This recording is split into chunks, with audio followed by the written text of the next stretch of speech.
right,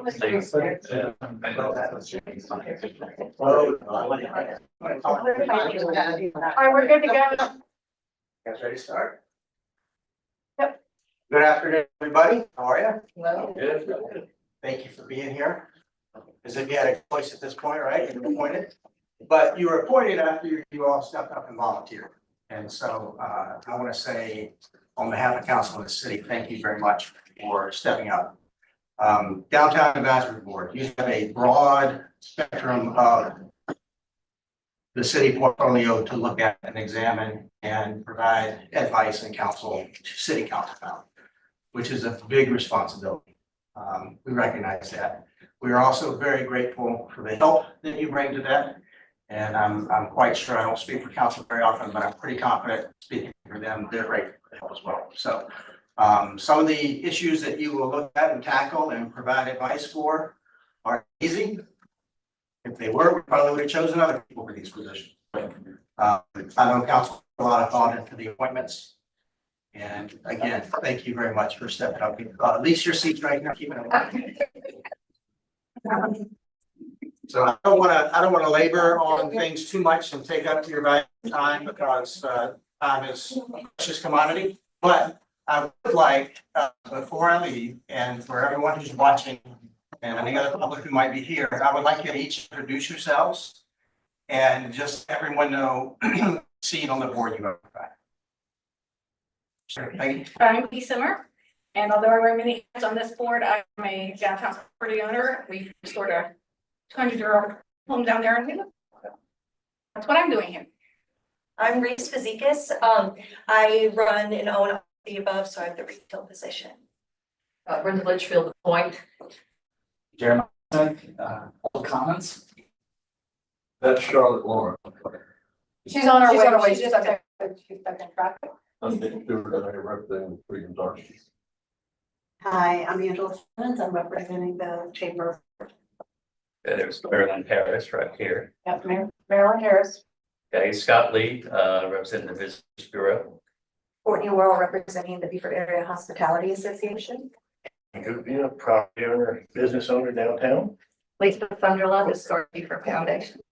And George is missing. Yes, and George. Is this all the members? Do you have any members? We have no more members, but we do have the staff of ex officios.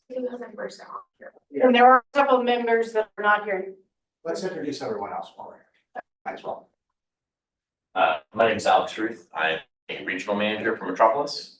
We're the parking company that works with the city. I'm Daryl, I work for Metropolis, I run Park Beaufort. I'm Jennifer Pointer, employee here, tourism events. Joe Mack, I have a small business on the edge of downtown, and I'm here because history has a way of repeating itself, and I don't want history to repeat itself here. Christopher Clementine, 3 with the city of Beaufort. Stephanie Rice, police chief.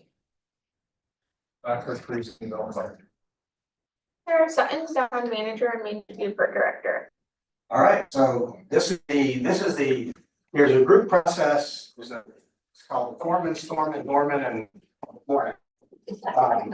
You guys are in the forming stage right now. So part of the fun this morning, and Linda will help guide you through it, is the election of your chair, your vice chair, figuring out what the right rhythm of your meetings is and which issues you want to jump on first.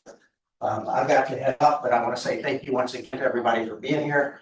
And if there's ever anything that our office can do for you, please let me know. Thank you. Thank you, Scott. Thanks, Scott.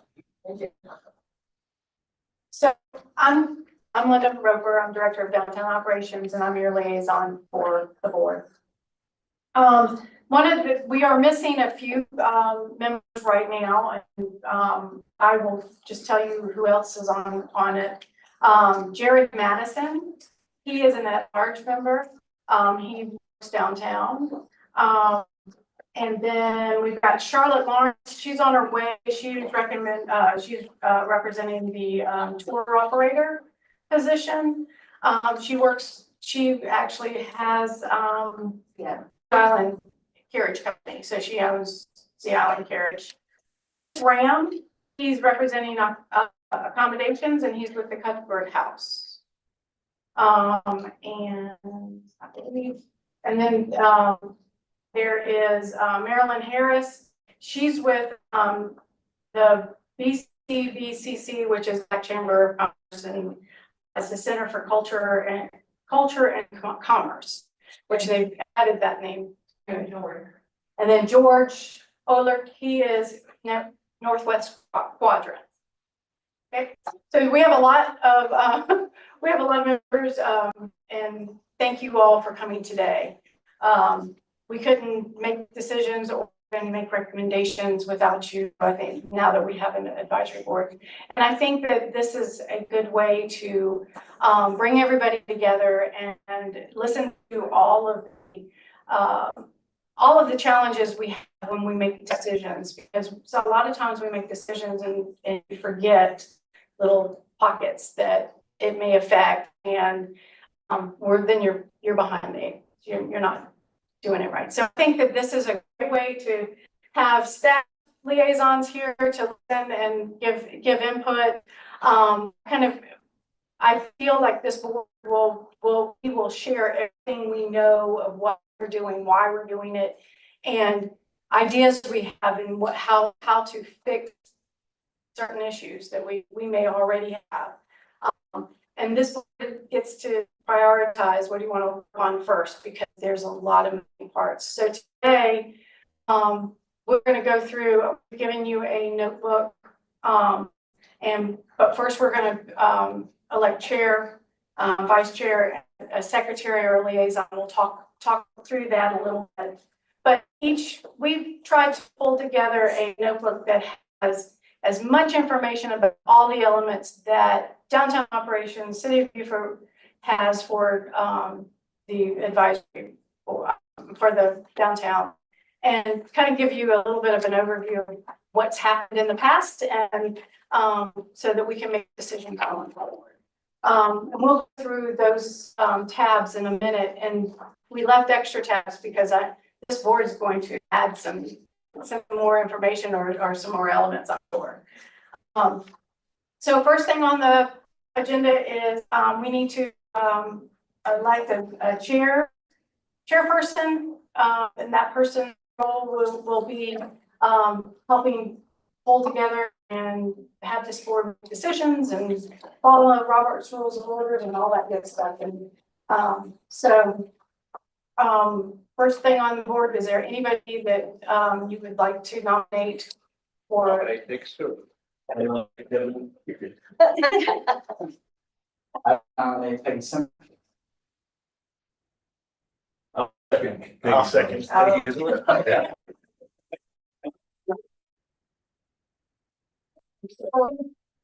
I nominate Jeremiah.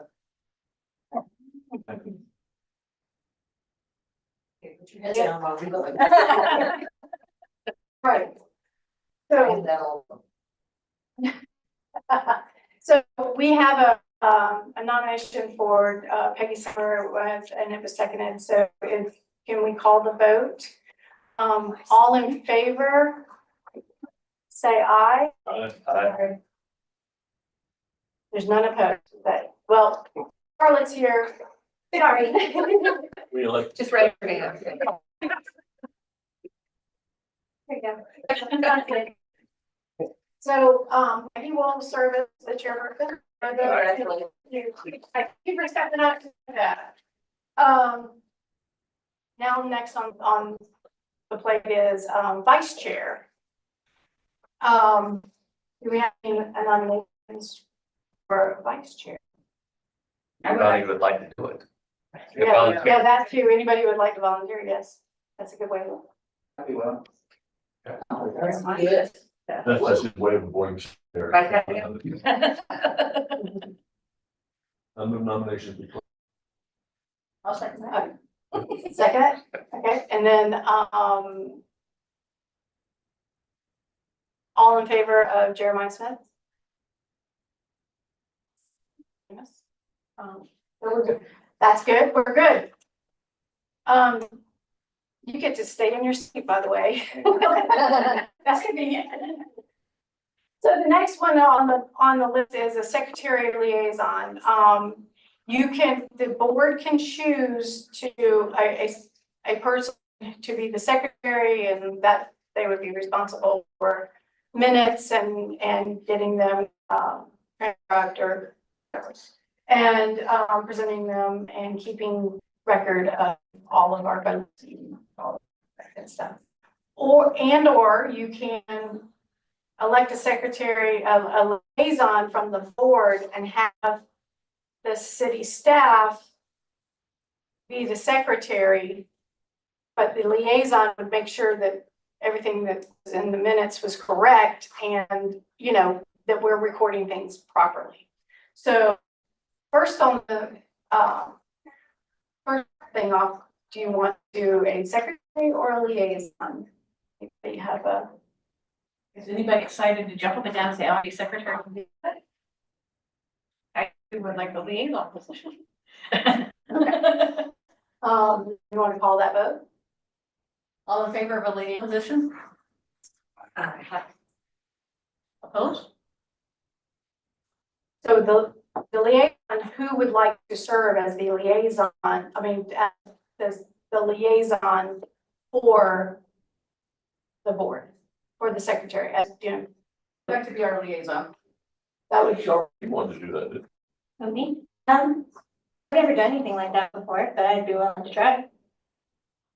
All I can do is be honest about that. That's fine. Anybody else?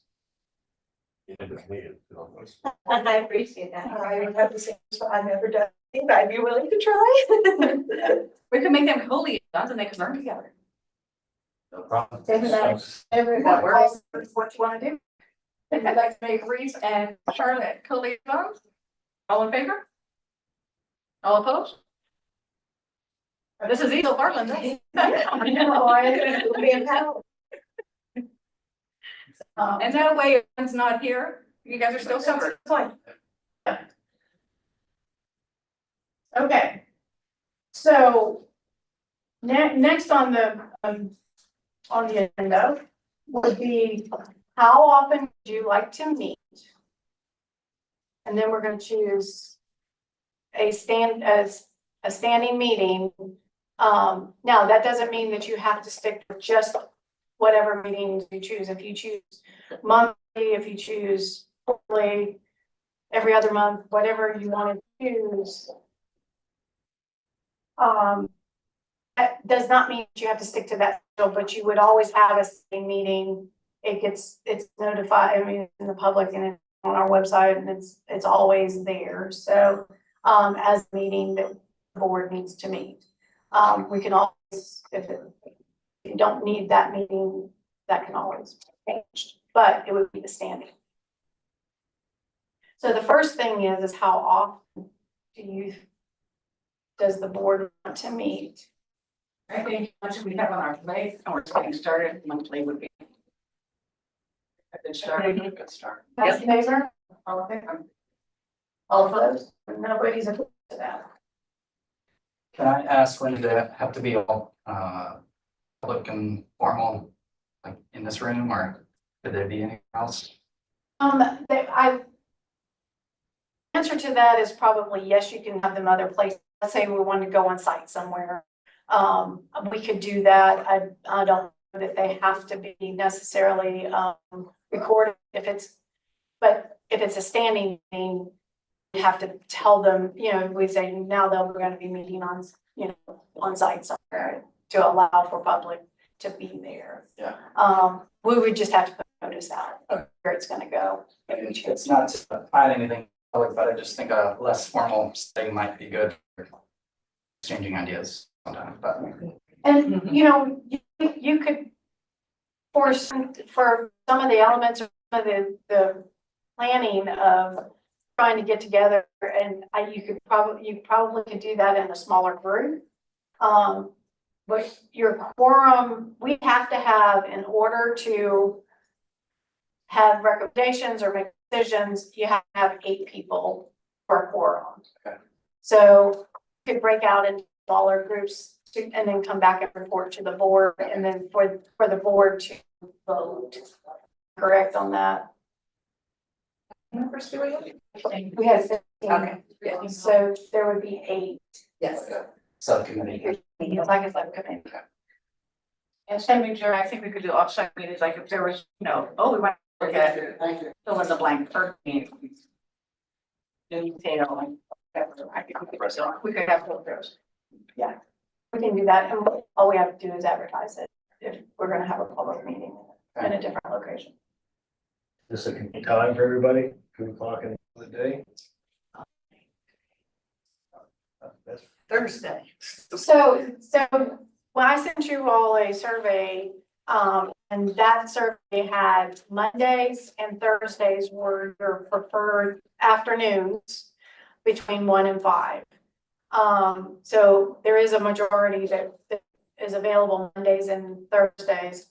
Mondays seem to be a little bit more convenient for some. However, because we have so many standing meetings and to have availability to stream it and do it the way that we're wanting to do it, I was told that we can do the first, second, or third Thursday afternoon because afternoons was the preferred Thursdays also. Is that a week, first, second, or third week, Thursday of the month? I don't know that we do it on a third Thursday, that works for us. That's our meeting every Thursday. Gee, they just changed. Well, now, I could, actually, 2 o'clock would still work. I just couldn't do it before that. So if we kept the 2 o'clock time, I could do it. Thursday board meeting, morning. Yeah. So third, two, does that work for everybody? I have to get childcare Thursdays, but I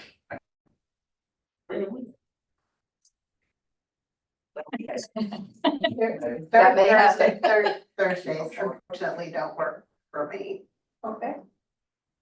Sorry. Mondays are, if Mondays were what people agree, Mondays are much better for me. I have weather things normally on third Thursday. Okay, what about first or second Thursday? Because it sounds like the city is short. The first or second Thursday would be, or the third Thursday, it's just. You wanna go with first Thursday?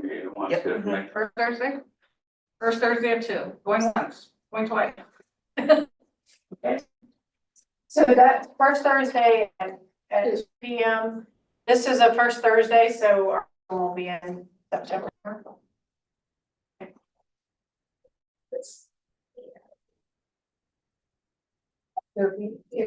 Yeah.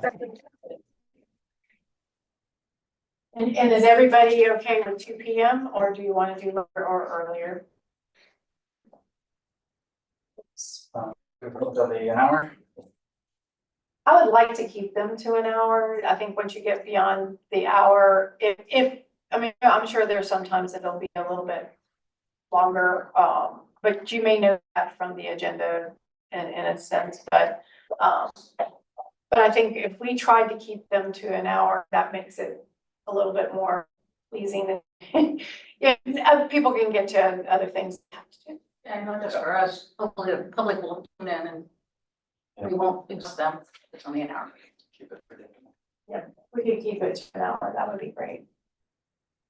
2 p.m. 3 on the first Thursday. 2 to 3 on first Thursday.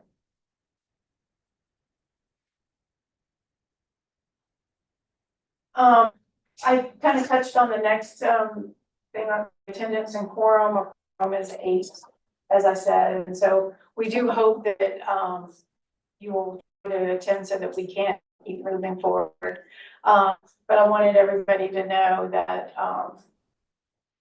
it's 8, and we would love you to make sure that you can be here. If not, please let me or one of my staff members know. We also have the availability for you to call, Zoom in if you're in another location or just can't be here. I would like for most of you to be here, but I understand that sometimes it just can't happen. I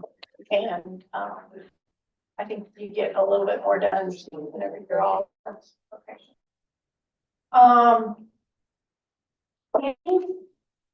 So all of you, I should let you actually take over the agenda. So we're at C, other items as identified by the board, so other administrative considerations to do we have? Anybody? I guess one thing I like to do is what's the purpose and the role is to be here, basically. And, because I was thinking that when I walked through the door. And then the first page right here has, if you haven't had a chance to look at it, says downtown advisory board, show the advisory capacity, the city council and city staff by providing input and recommendations, kind of underlined it up. On downtown related matters, including but not limited to infrastructure improvements, parking management, tourism management, construction impacts, business permit and retention, special events, and long range planning. So basically says pretty much we're input and recommendation, not a decision making authority.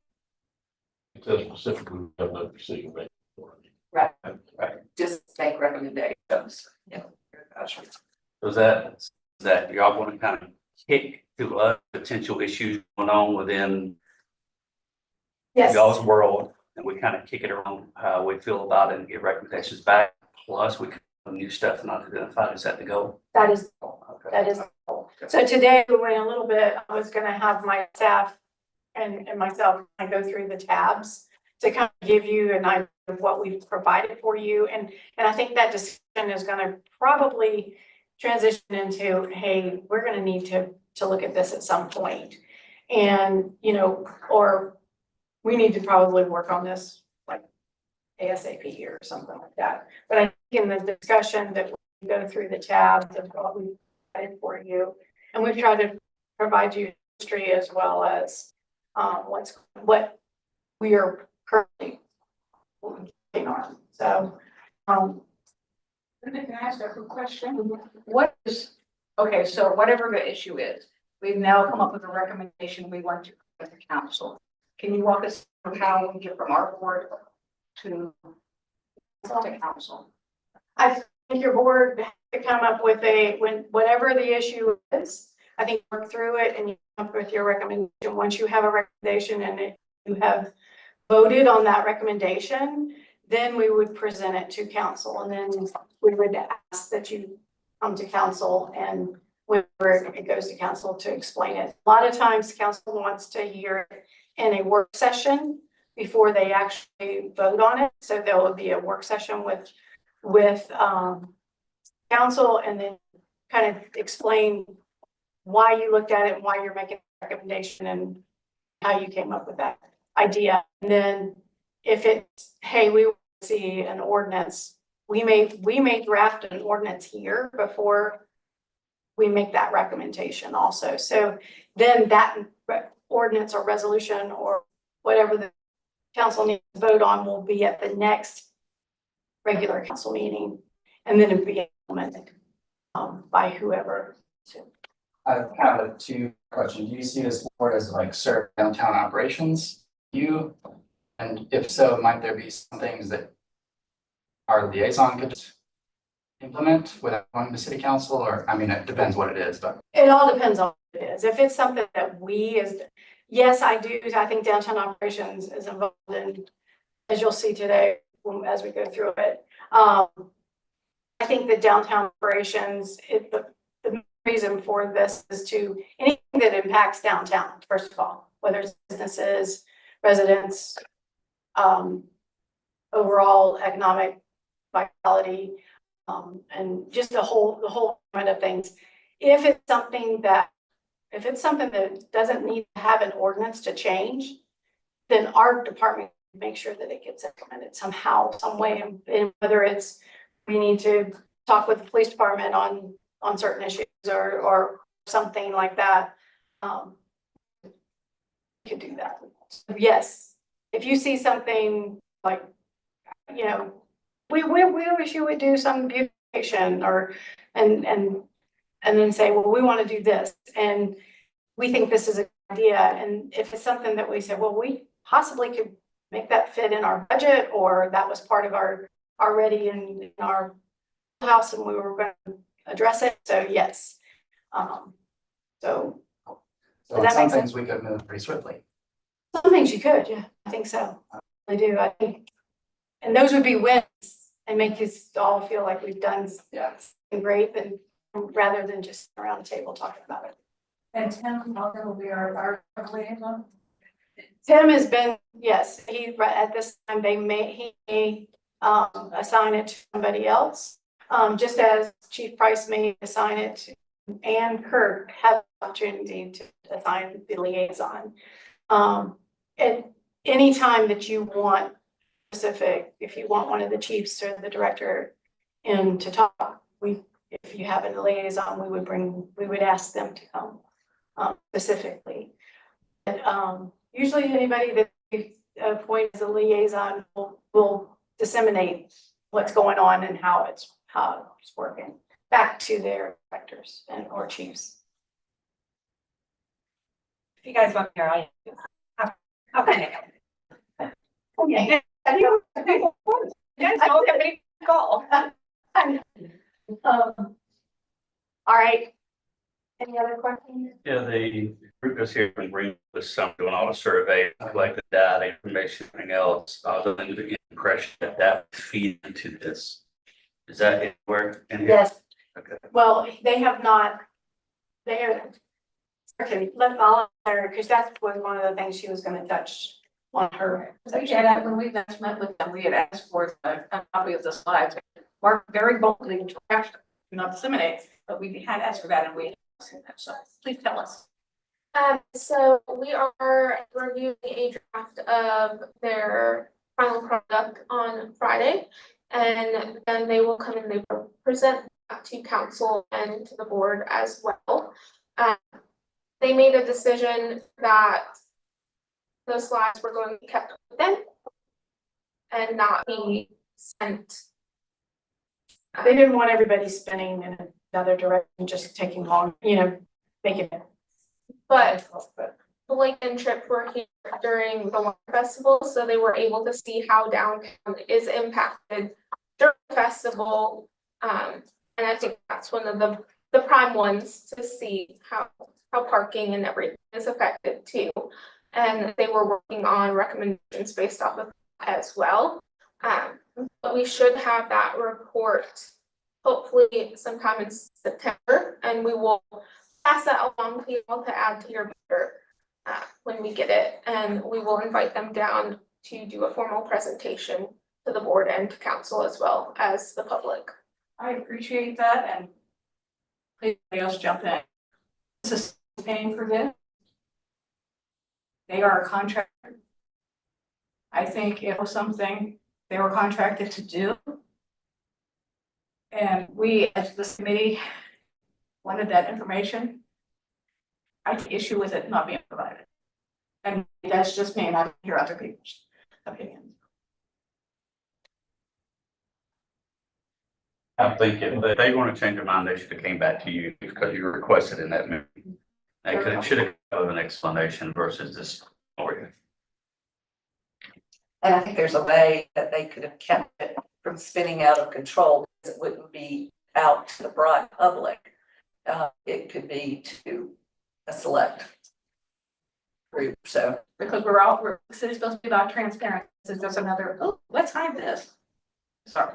I don't think we're hiding it, so but we will pass the information on to them tomorrow when we have a conversation with them.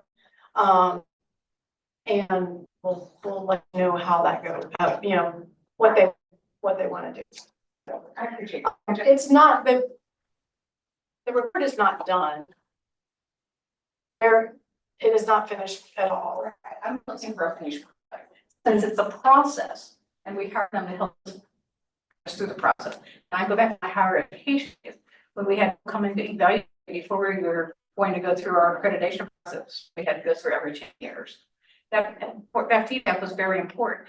Yes, what our consultants came up with at the beginning may not look anything like what we did at the end, but it certainly gave us a starting place, and you had it to refer back to. Because otherwise, why did we go to those meetings? Why did we put all that time and energy into it? I'm sorry. I think we're going to get the results of those meetings in this report. And so I think that you will let us through, have a conversation with Blake and his team and see if they want to come to this meeting, to the downtown advisory committee before council, before making a final presentation. You don't have to go back, yeah. No, we're actually talking through all of that tomorrow with them. They've had some preliminary results and some conversation about what they would like to talk about and include in the report, so. To this meeting, going forward. For the report to be effective and to be adopted with the least kind of possible, we could have the buying parties here. We are assuming the role to be an ambassador for the city to represent the Main Street area. And we all seen before to come back and others told like that, that's not what happened. We can avoid any of those sorts of things and have to take in what happened. Say what they need to say, that would give us some enhanced credibility on the final results of the report. Right about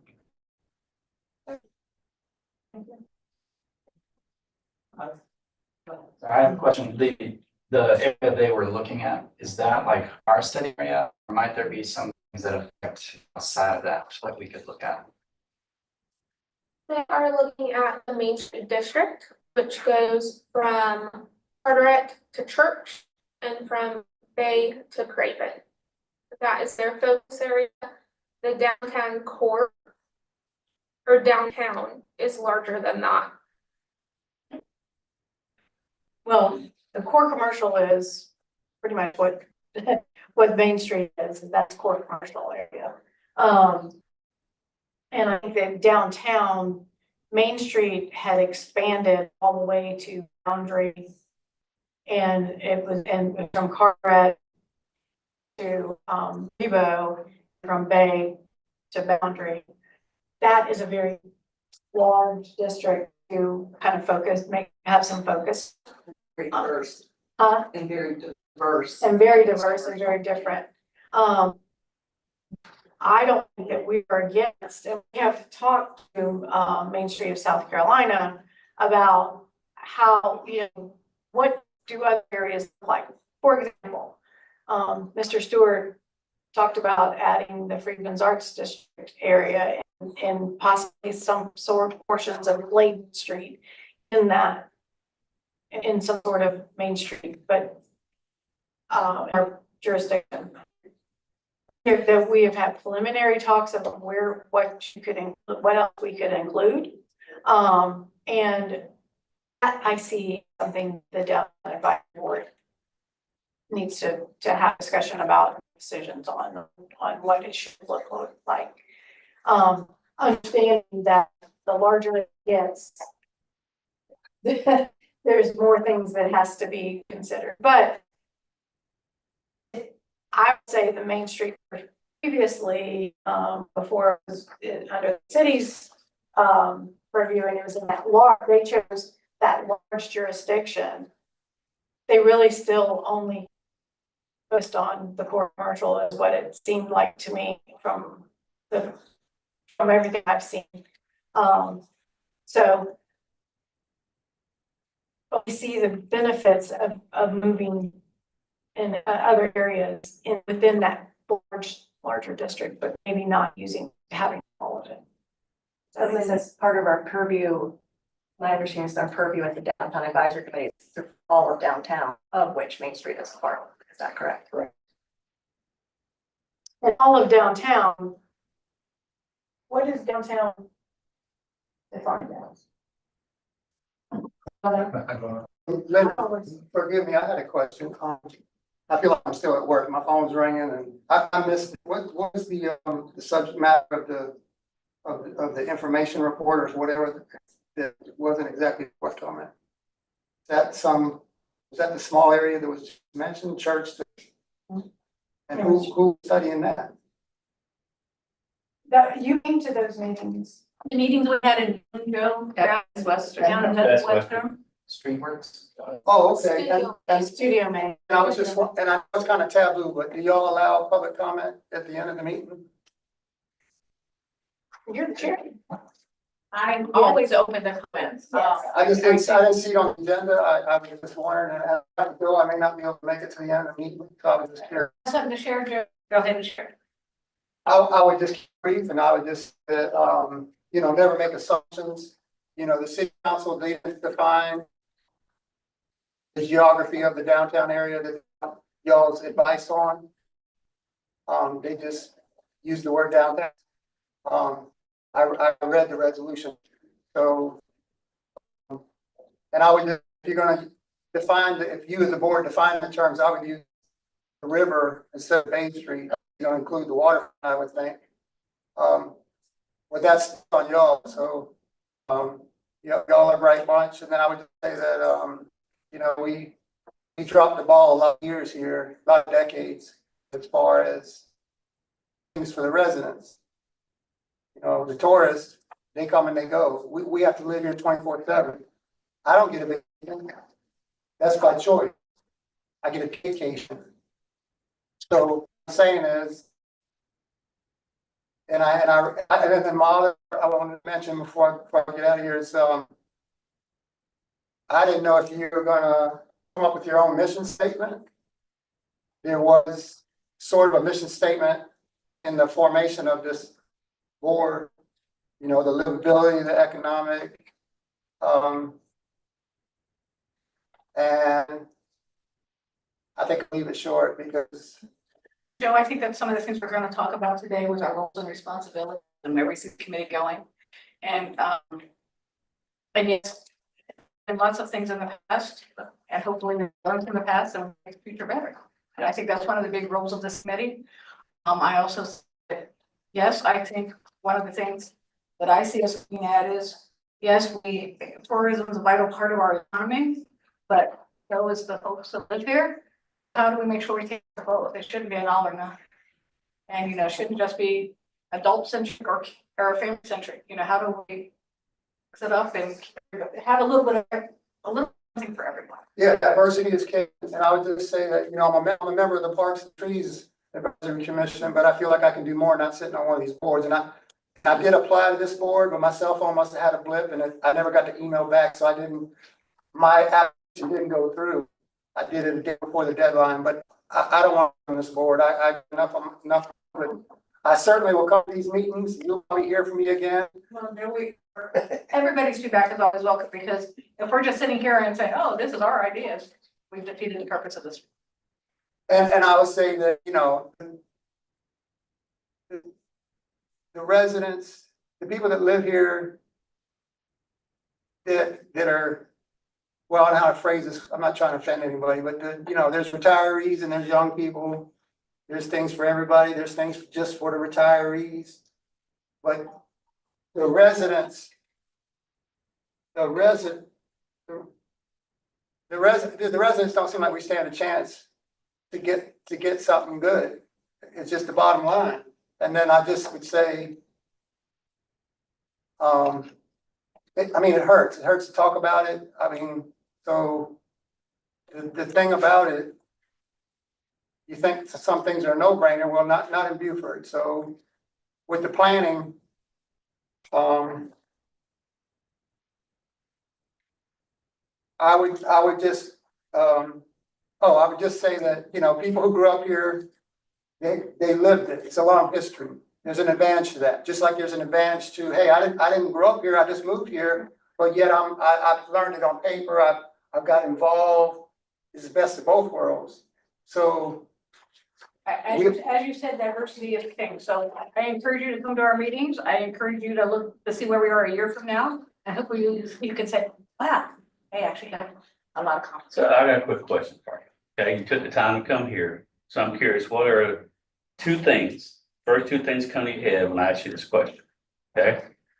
You said as a resident, you maybe don't have what you want here or haven't been represented, or downtown isn't what you want it to be. What's two things that are missing or that you feel like you don't have as a resident? Well, it's a great question, no doubt. There's no short answer to that. I went every grade of school here, so in and around Beaufort. I got here in 1975. You see all the chatter on the internet. I don't think, we go by one person's answer. People look at an activity and say, hey, I remember when they built that pathway on the bridge, the old bridge. And somebody was like, are they gonna use it? Like they were against it. So you look at level of use, all kinds of things.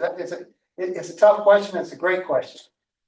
Great question first, but then it's a tough one. The answer, y'all got other business to do, and I don't want to take up the whole day, but I can't really answer it in like 1 minute. Just think about it and. But if one thing was missing, I would just, obviously I'm interested in the parks and sport and recreation.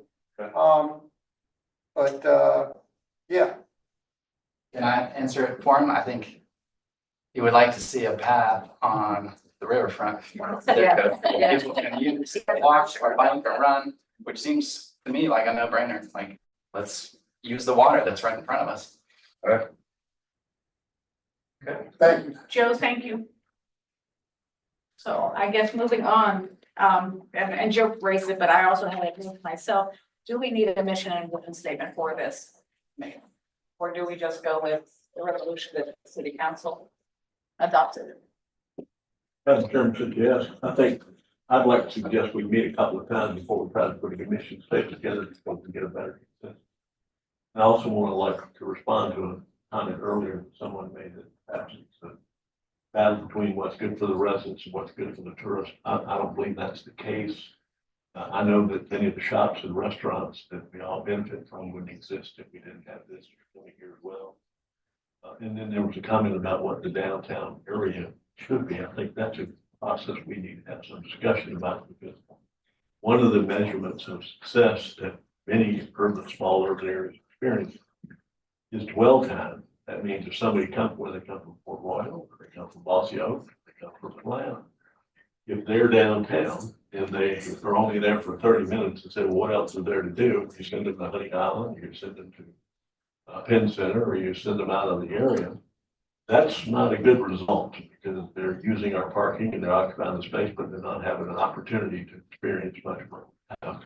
So over the time that I've been on the CVP board, and I'm not here representing the CVP, dwell time for events and dwell time while people are in our area is important. And that's something we'll talk about, not as a tourism issue, because the studies that I've seen, what Wells Group has done, is that the people who are complaining about tourists are actually complaining because people they don't know are parking here. Those people are visitors. They might live in Mossy Oaks, they might have moved in London, they might be any number of people. So I just don't want to get us into viewing tourists as somehow negative for the people that live here. It can get out of hand, and that's one of the reasons I'm happy to be here, to help with that. Quality doesn't matter, but let's see what's in the best interest of those folks. Thank you. Other comments? Back on that, yes, I think we should be thankful for the tourists to help support our economy, but I think also kind of residents maybe first. Like, if we meet all the needs of residents, we'll meet the needs of everybody. Like, I don't think people go to Paris to really see the Eiffel Tower. They go for the restaurants and the culture and, all the daily needs that people there use, parks, cafe culture. So I think we can do both. I agree. Other comments? So I guess we'll table vision and mission. Say that 10 times fast. So other roles, responsibilities, if there's anything else, anybody else would like to add right now? If not, we'll turn it over to Linda and her team and let them do tell us what they do. One thing that would be helpful to us, Madam Chairperson, is if we could all have a list of everybody that's on this committee. Yes. So just so you know, you're right. I was gonna put the contacts, everybody that's on the board, and give you contact information. However, I wanted y'all to I want you to check with me and make sure I've got it correct before I put it in there. I did not want to just. So, before you leave today, please look over, or you can, I can pass it around. And if you want to change it, let me know. It's kind of tiny, but, Thank you, Linda. Thank you, Lisa. I had that same question. okay. Anything else?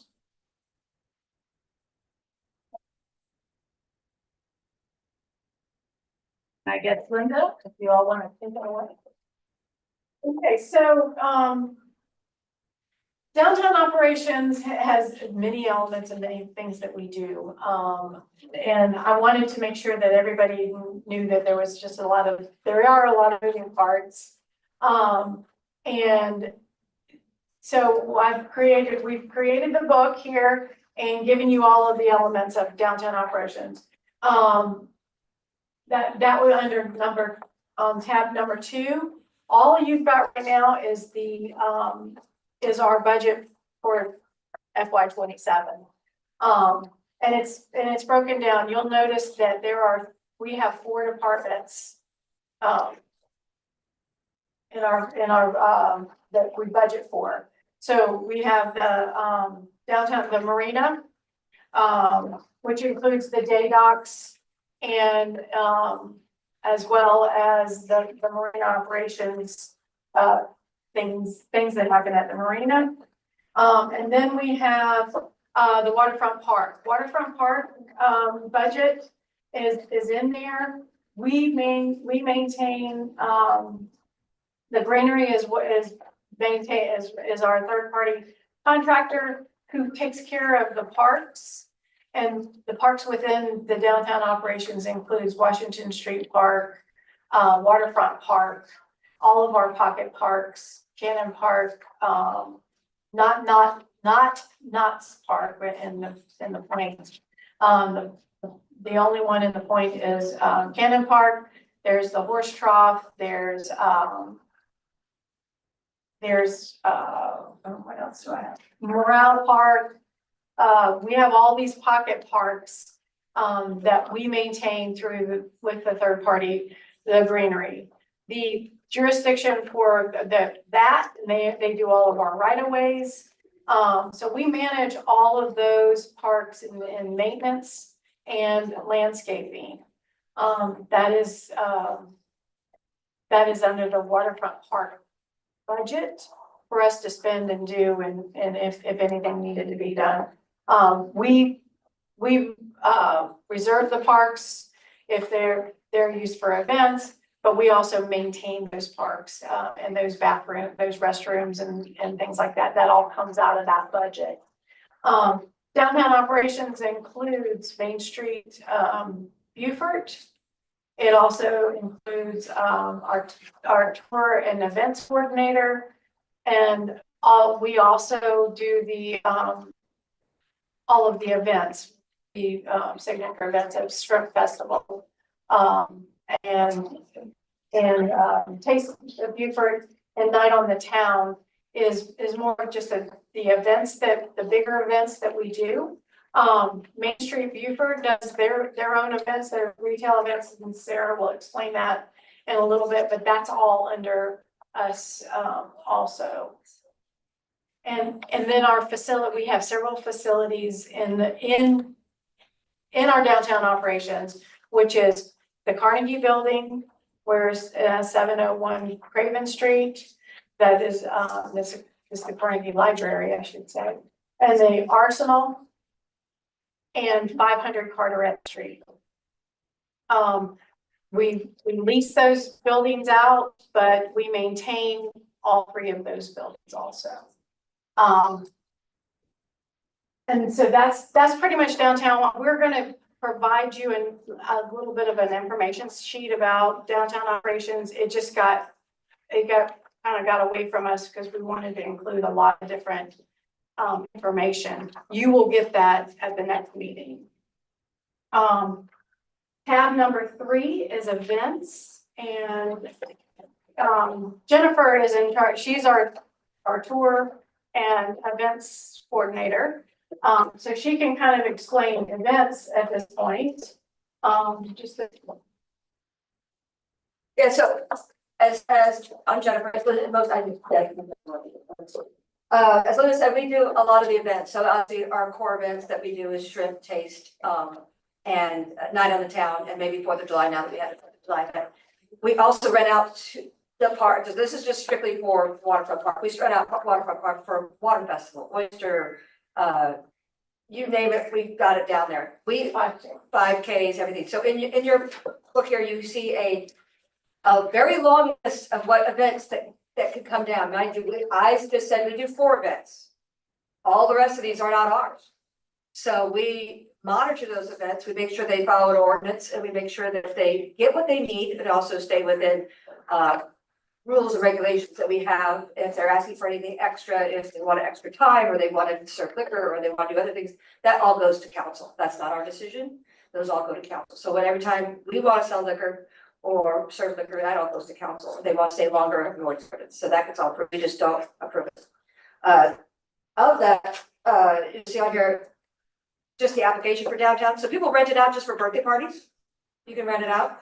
And then also in here, you have the 5K map and the parade map as well, just so you know where the routes are. These are if there's no construction. So obviously this is your, I just want to say, this is what you have now. So we know that Christmas parade was altered and so like Turkey Trot was altered because of that. So these are normal every day without anything else going on. So when events come to us, we go through them, make sure they have everything. So if you have questions about events, that will be me. And also Waterfront Park on there. There's also, I put an image of their electricity that we offer in there that's not always there. But we do bring it in for that. So any questions on those, let me know. We will add to this as it comes in. So we'll just give you a little inserts. Say, okay, look, I have something to add to events because we're doing this.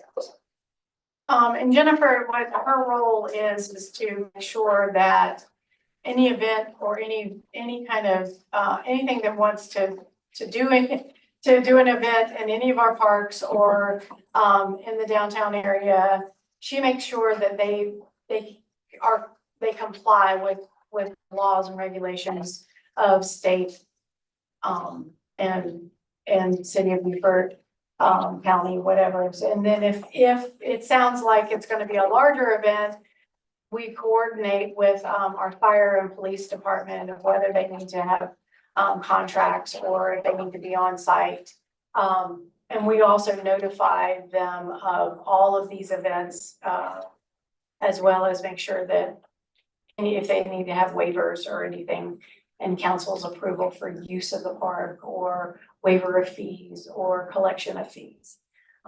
So that's all of them. And Jennifer did a really good job of kind of putting together like a year's worth of events that we coordinate through our department. And she takes all of that on, and that does not include the little birthday parties that you have, the one-offs and stuff. Public events.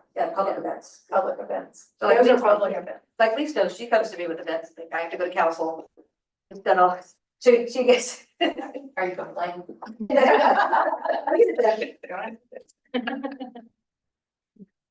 So if you've got any questions about that, My contact's on the front. Yeah. and Jennifer and you your contact. So the next is Main Street. And that's Sarah. Yes, so right now, you have kind of a high level, what is Main Street Beaufort? We are an affiliated Main Street America program. And we are working towards being an accredited program. There's a couple things and a couple steps we have to do before we can get there. We do work very closely with the South Carolina Main Street program that is run by Jenny and Jonathan. And before we talk about expanding district lines or anything like that, I would love to have Jenny and Jonathan down to kind of talk about what a Main Street is and why it's important to keep it walkable. We work off of 4 pillars, which is the Main Street approach. It's economic vitality, design, promotion, and organization. We like to say Main Street's dope. And it's an easy way to remember those 4 pillars as well. We focus on storytelling throughout the downtown, telling the stories behind the businesses, behind the people that come downtown, and behind the history that downtown has to offer. We also do ribbon cuttings. We do First Fridays and retail events. That is a small portion of what Main Street does. And then I also have yearly reporting that I have to do for the state and for Main Street America. To keep us in check and in line with our program, and then also to keep that affiliated status with Main Street America as well. And I have to commend Sarah, she became, Main Street Beaufort became affiliated through Main Street America this year because of all the hard work and reporting that she has done to make sure and keep record keeping. So, that's a huge task, and I think Lisa can kind of tell you that that's a start. We want to become, we want to get better every year, so. And one thing that we're working on, that we do need help with is building our downtown building inventory. And that's one of the check boxes that needs to happen to move us to an accredited program. And it's a big project to take on because each building has to be listed on the spreadsheet.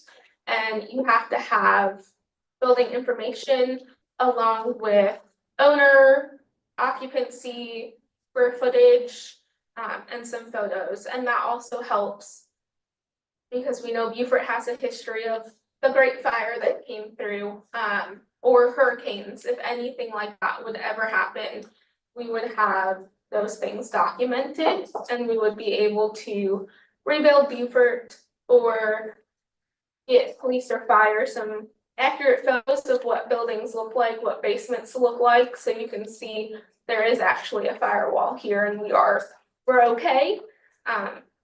Where in some towns they didn't have those photos and they wasted time arguing outside with stuff like that.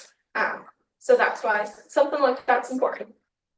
And Sarah, Main Street America is part of the Historic Trust for anymore. No. It's not anymore. No, they, So- yeah, oh, sorry. Yeah, so the Historic Trust created Main Street America as a pilot program, and it did so well that Main Street America branched out on its own. But still focuses on preservation. Yes. So we have two directors that are leaving, they have a hard stop, and that would be Kirk and, Chief Price. If you have any questions of them, I'm just taking a break. If you have any questions of them before they leave. Is there anything you'd like us to know? I'd like you to know that if you have safety or concerns or considerations that you want either looked at or numbers for, all you have to do is let us know. And if ever you want me at these meetings or any other, just tell us, please, and we will certainly be there. You can give us a warning ahead of time of kind of what you're looking at. I can have all the information ready for you of what I have. And that's about all I have. If you have anything now though for me that you need for any of your meetings, please just tell Linda, she'll get it to us. We're usually fairly quick these days. Any questions? I'm kind of curious about the ordinance for deliveries. It used to be an ordinance that trucks and deliveries had to be off the street at 10 o'clock, off Bay Street at 10 o'clock. That's not happening at all. And I'm just kind of curious, how is it? I mean, we have one truck that comes from Charleston and it's a 18-wheeler, huge truck. He unloads, he puts 6 pallets, he takes up 6 to 7 parking spots. And he usually doesn't get out of there till 11:30. It might be every other week, might be every week, I'm not really sure. But when he comes in, he unloads everything into 2 parking spots. And the truck's in front of that. And it takes him 3 hours. He's there till noon most days when he comes in. So I don't know if that's enforced. I know it's tough to make deliveries downtown. Maybe they should get a smaller truck. Well, and I think that's one thing that I think we need, not one of the many things that we have to look at. And I think that I agree with you. There was at one time chief, that, we were talking about that you couldn't have like a semi truck in downtown. Is that a possibility? I mean, I know that things have changed and, we did not do that as a city. I think there were just multiple reasons why they didn't. But it's been an issue. All you need to do is call us and we'll come have conversations, either with who they're delivering to and just say, we're receiving complaints on this, right? And we'll work with Park Beaufort and make sure that everything's great. We'll come together if that's what you guys want, to talk to people. You know, we always try, particularly when it's parking or something like that, or a noise ordinance, we want to give you the fair warning first, right? You may not know, or you may like, well, you know, got the creep, right? So, oh, okay, the truck was there, but then now I'm taking a little longer, and now I'm taking a little longer, and now I'm taking a little longer. So we do try to give consideration, folks. I mean, they're supporting our businesses downtown by delivering supplies to them. So we don't want to just go, hey, we're not doing this, right? And so we will absolutely come and have a conversation with them as the police department and with Park Beaufort as well. And for us, we adjusted, our enforcement officers have adjusted their time to start at 10 to get down there and check on those trucks. The problem that we've run into is they're down there, like you said, they have everything unloaded off their truck by the time they see them. We go and say, hey man, you know, you gotta get this up, you gotta move it, you can't be here after 10. They of course don't wanna listen, we issue them a citation, and then they rotate drivers so much, we'll get a new guy coming through each time, and we'll tell them again, and we'll start issuing them citations, and that's the issue that we've kind of running on into. A lot of them, we've managed to inform them, hey, this is where loading zones are, this is where you can go, we can move you, next time we'll go do that. It's been a very slow going process. And I do believe the construction has caused a little bit of a crutch on that, because Port Republic was an area where those larger trucks would go and be in the loading zone. But as Daryl mentions, we had a discussion about the delivery trucks, and actually they've done a little bit better job, but they have brought parking enforcement now starts at 10 instead of 11. I didn't need for this to be a discussion, because I have another question as well. And that's the bridge. Are trucks, semis allowed to go over that bridge or not? I've seen a bunch of them. Yeah. I've seen police officers back semis down off the bridge and make them turn around. That's the highlight of my day. I've seen that one, but I mean, but those trucks, they're constantly going over that. So we don't have the staff to dedicate for somebody to sit there full time to just watch bridge traffic, because now, you know, honestly, there's other calls going on for service and other 911 calls and. Maybe the bridge tender could And give speed somebody on some Rebo heads up. and things like that. Is it illegal to have cameras and enforced by a We will camera? not do that here. Okay. That's a fairly law, so not allowed. Can we let people know more? How would they And, know? and so I personally, just FYI, I went to Harris Teeter and went to Walmart and visited them and said, and those kind of folks are generally fine with it, right? Right. So what the actual problem is if you don't subscribe to actual trucker GPS, it'll take you straight across the bridge. That's the real problem, is the Google Maps issue. If they subscribe to the real trucker GPS, it's my understanding that that'll take them to the alternate business truck route. So that's what it is. We do try to catch them. If you guys call, we do go over there. We do write them citations on it. You can give the bridge tender a spike strip. Well, I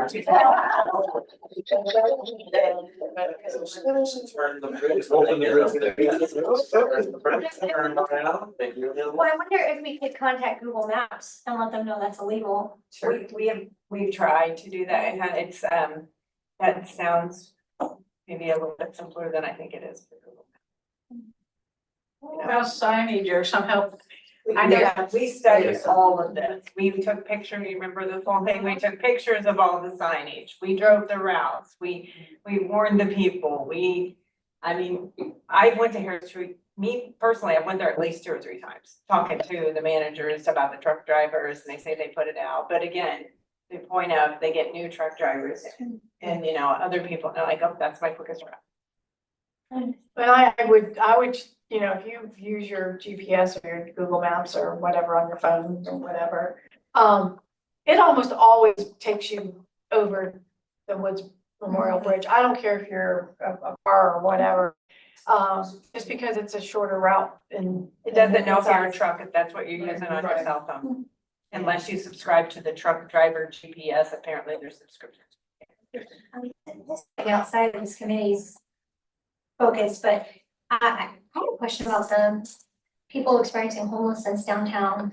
I was wondering if at some point we could get numbers on that and like what's being done about that in the panhandling. So that's something I don't know if that's something I asked you about or, They do a somebody point else. in time count every year, every 2 Okay. years, and so they can see really what the actual homeless population looks like and is. Okay, I was just, I don't know if that's something this committee is gonna address, but I know that it is one of the big things going on downtown, and it seems to me that it's kind of been increasing lately to me. And, you know, sometimes it's the usual suspects, and sometimes it's people that I've never seen before. They were locked up here, but they're from Bluffton, and then they're let out here, and then they don't go back to Bluffton, they stay here. And so we do have people from other areas that come in too. So what we have done as the police department is we have developed partnerships with local churches. And we don't have the services here for houseless people, right? We don't have shelters. We don't have things like that. That requires a great deal of resources and money. So we simply have conversations with them and say, well, where are you from? Would you like to go back home? And it's basically a back home program. We'll help you get back home. So the local church here that we have partnered with will buy them a bus ticket and we take them to the bus station by their choice. We don't force them to do anything for it. So they can get back home to where their services or where there's family to help them out, whatever they're experiencing at that time in their lives. Chief, what about panhandling? Like, how should that be handled when you it either occurs to you or you see having a customer call 911? I'll get us down there for There's some key suspects. Yeah. All the time. And like I said, I don't know if that's something this board is gonna end up addressing, but I know it is a big issue downtown. And I think we have, yeah, and I think we also have to remember, these are folks without homes. It could be any of us.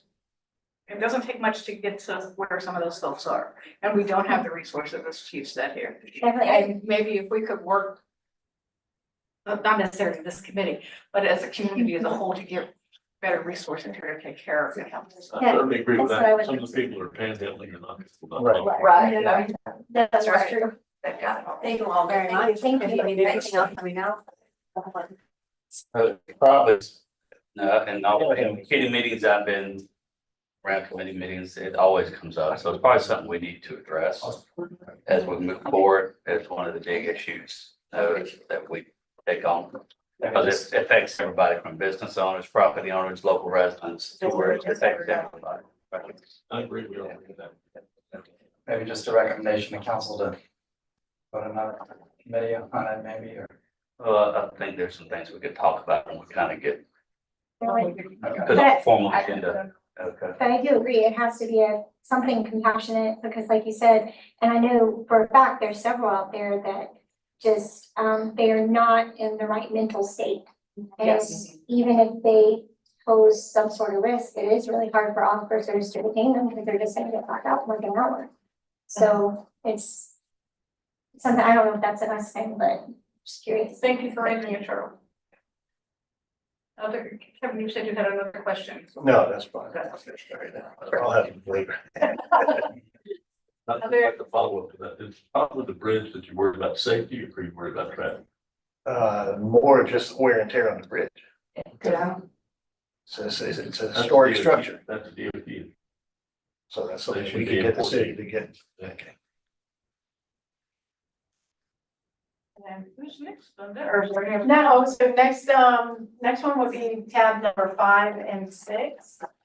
Number 5 is parking information, and, as Daryl and, Alex have said, they're with Park Buford. They are our third party, Acropolis is our third party parking management company.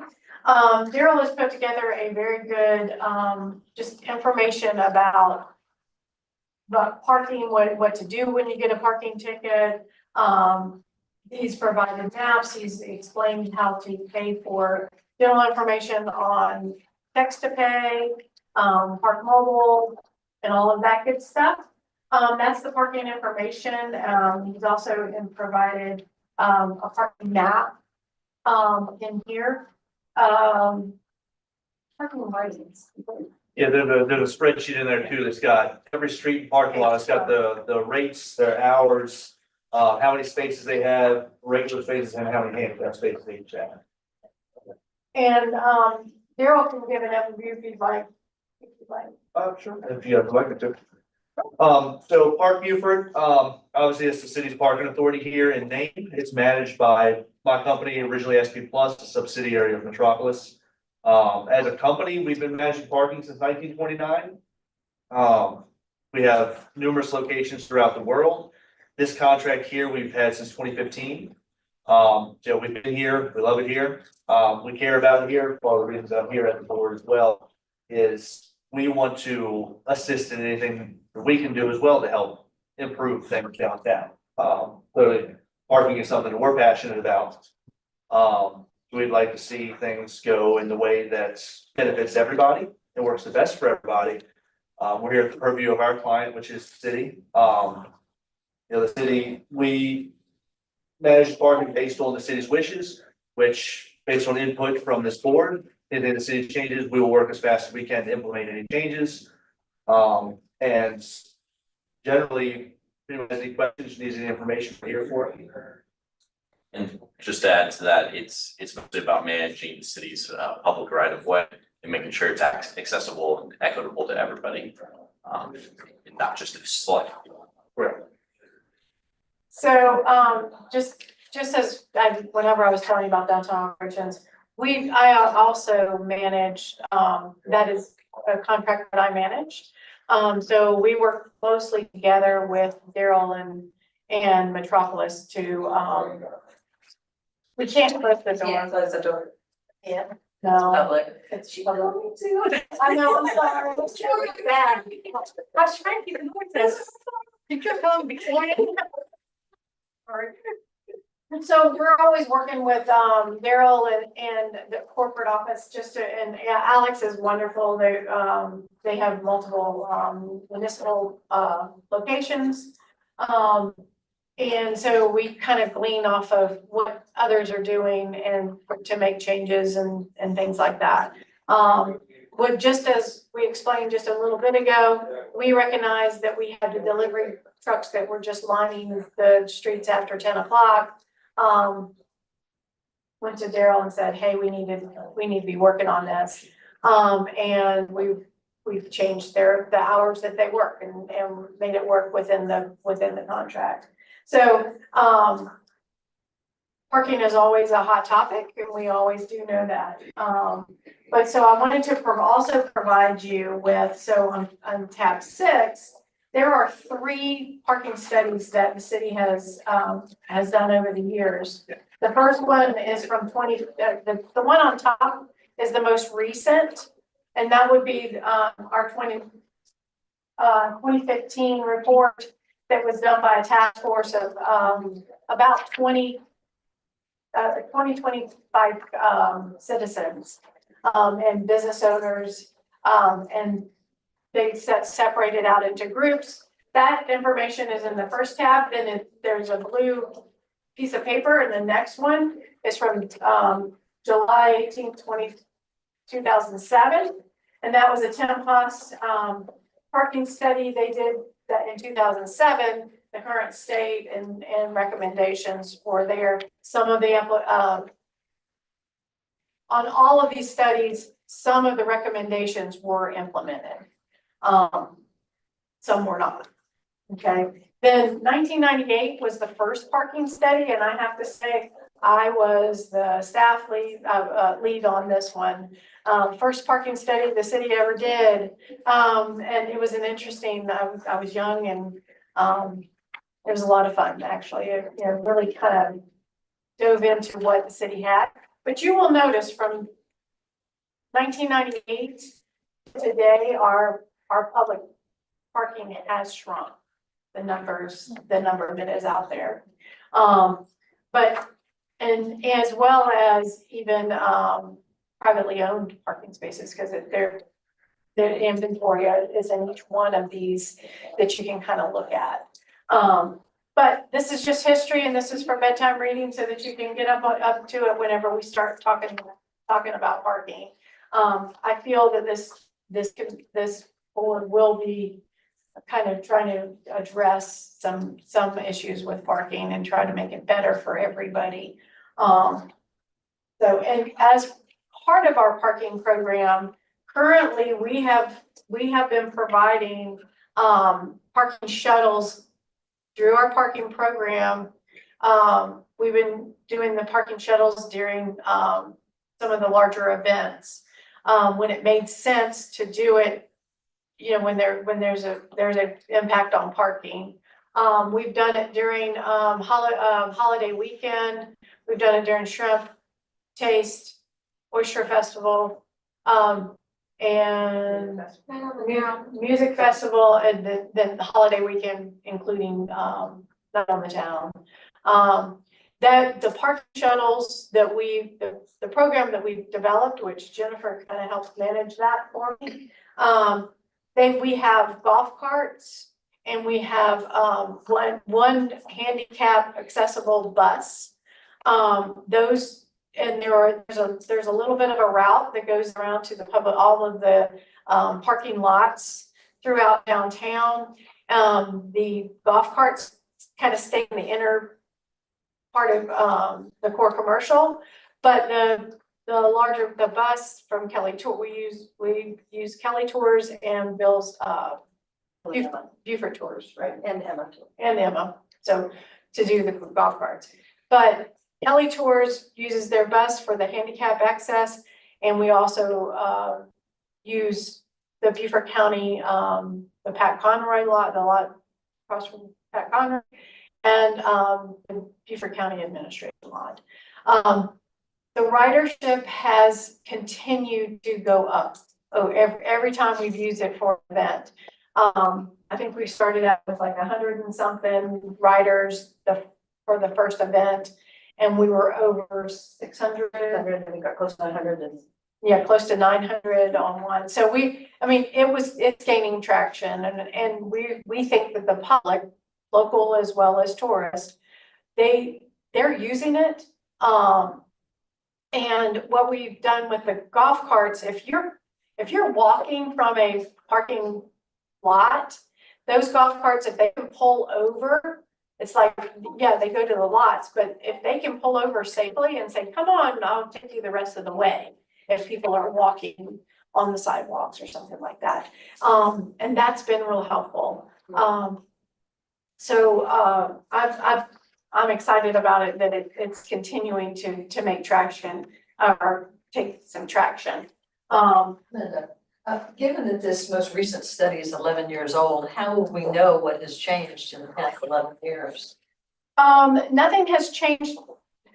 Nothing as far as the 2015 one. 2015. Parking has pretty much stayed the same since then.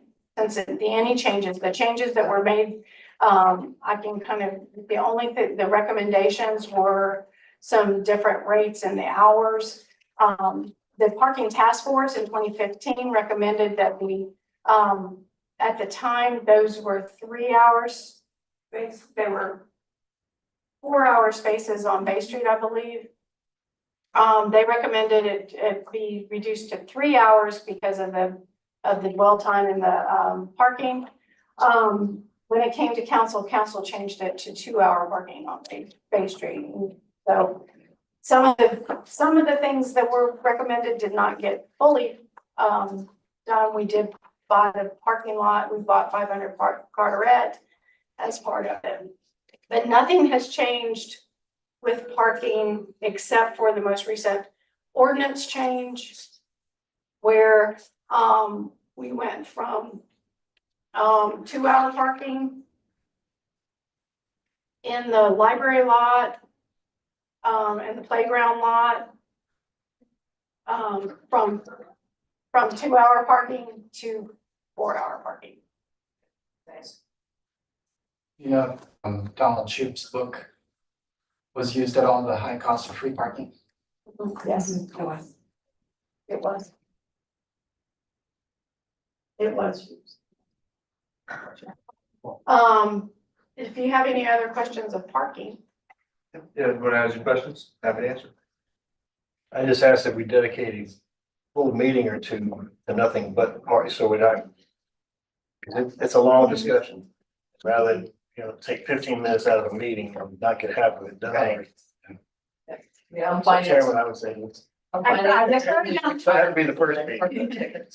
So Alex and Daryl, prepare to come back and sing and dance for us, okay? Absolutely. I'll plan on I've got some just in case. stills. I've got a hat, it's runway blue, Awesome. How much longer is parking gonna be free in the marina parking lot? That, we don't have an answer for. That's at the purview of the city council and the city manager. It is currently free until, right now, and is during construction. I think Scott has chosen to kind of evaluate it as we go.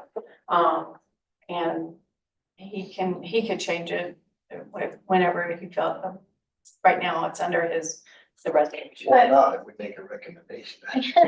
But would we get like any kind of warning on that, like it's just a random Tuesday it happens, or would there be a build up to let people know, so we're not giving people the wrong information? I would hope that we do it and with conscience and do it with a little bit of headway. For those of you that don't know me well, most of you around the council do know me well, communication is probably the thing I'm most passionate about other than people. So if I have any say in it, you'll know.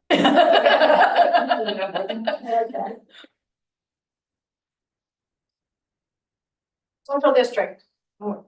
I'll let Sarah kind of give you the overview of where we're at, what's been done. So the social district came out of the Tiger Team study. It was one of their recommendations. And that was based off of Stephen Murray and the twilight hours.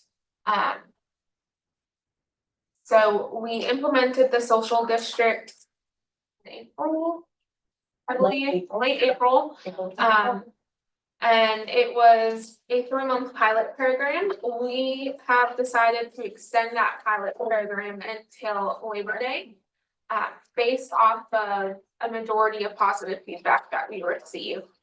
There are 5 businesses participating in selling alcohol that is able to be consumed within the social district. That is La Novelera on Port Republic Street, Sweetgrass Pantry and Provisions on West Street, Hot Dog on Port Republic and Scott Street, Lost Local. Yes, Lost Local on Bay Street, and then the Beaver Wine Bar on Carteret Street.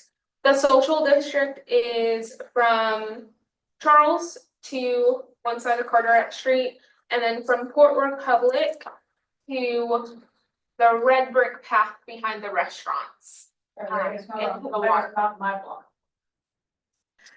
It is, But on the other side of the street. yeah. Don't cross the street. We are working on pulling the signs and refreshing them with new signs this week. So you may notice some of them are missing. That's because we have pulled them and we are working on putting new ones out that you'll see tomorrow. So did any businesses start and then back out from serving? No, we actually had So one, nobody along the waterfront got involved at all? no, they did not. We did have one late ad and that was La Novelera. Yes, so we will be working on gathering more feedback and data and working with Rob and our community partners to help get that feedback from the businesses and from the public. And we will present that to y'all.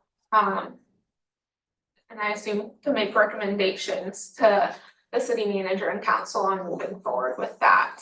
We have been working with musicians and staging them at the clock on Bay Street during the social district hours, just to add some vibrancy to downtown. And we have gotten positive feedback from the musicians, but also from community members about the music as well. Are you using any evidence-based measures to look at the results? We are looking at data that Rob from CVB is getting us, and that is used with Placer AI and I believe Zartico. And that's looking at foot traffic, dwell times, all of the stuff that we typically look at to evaluate a program or an event.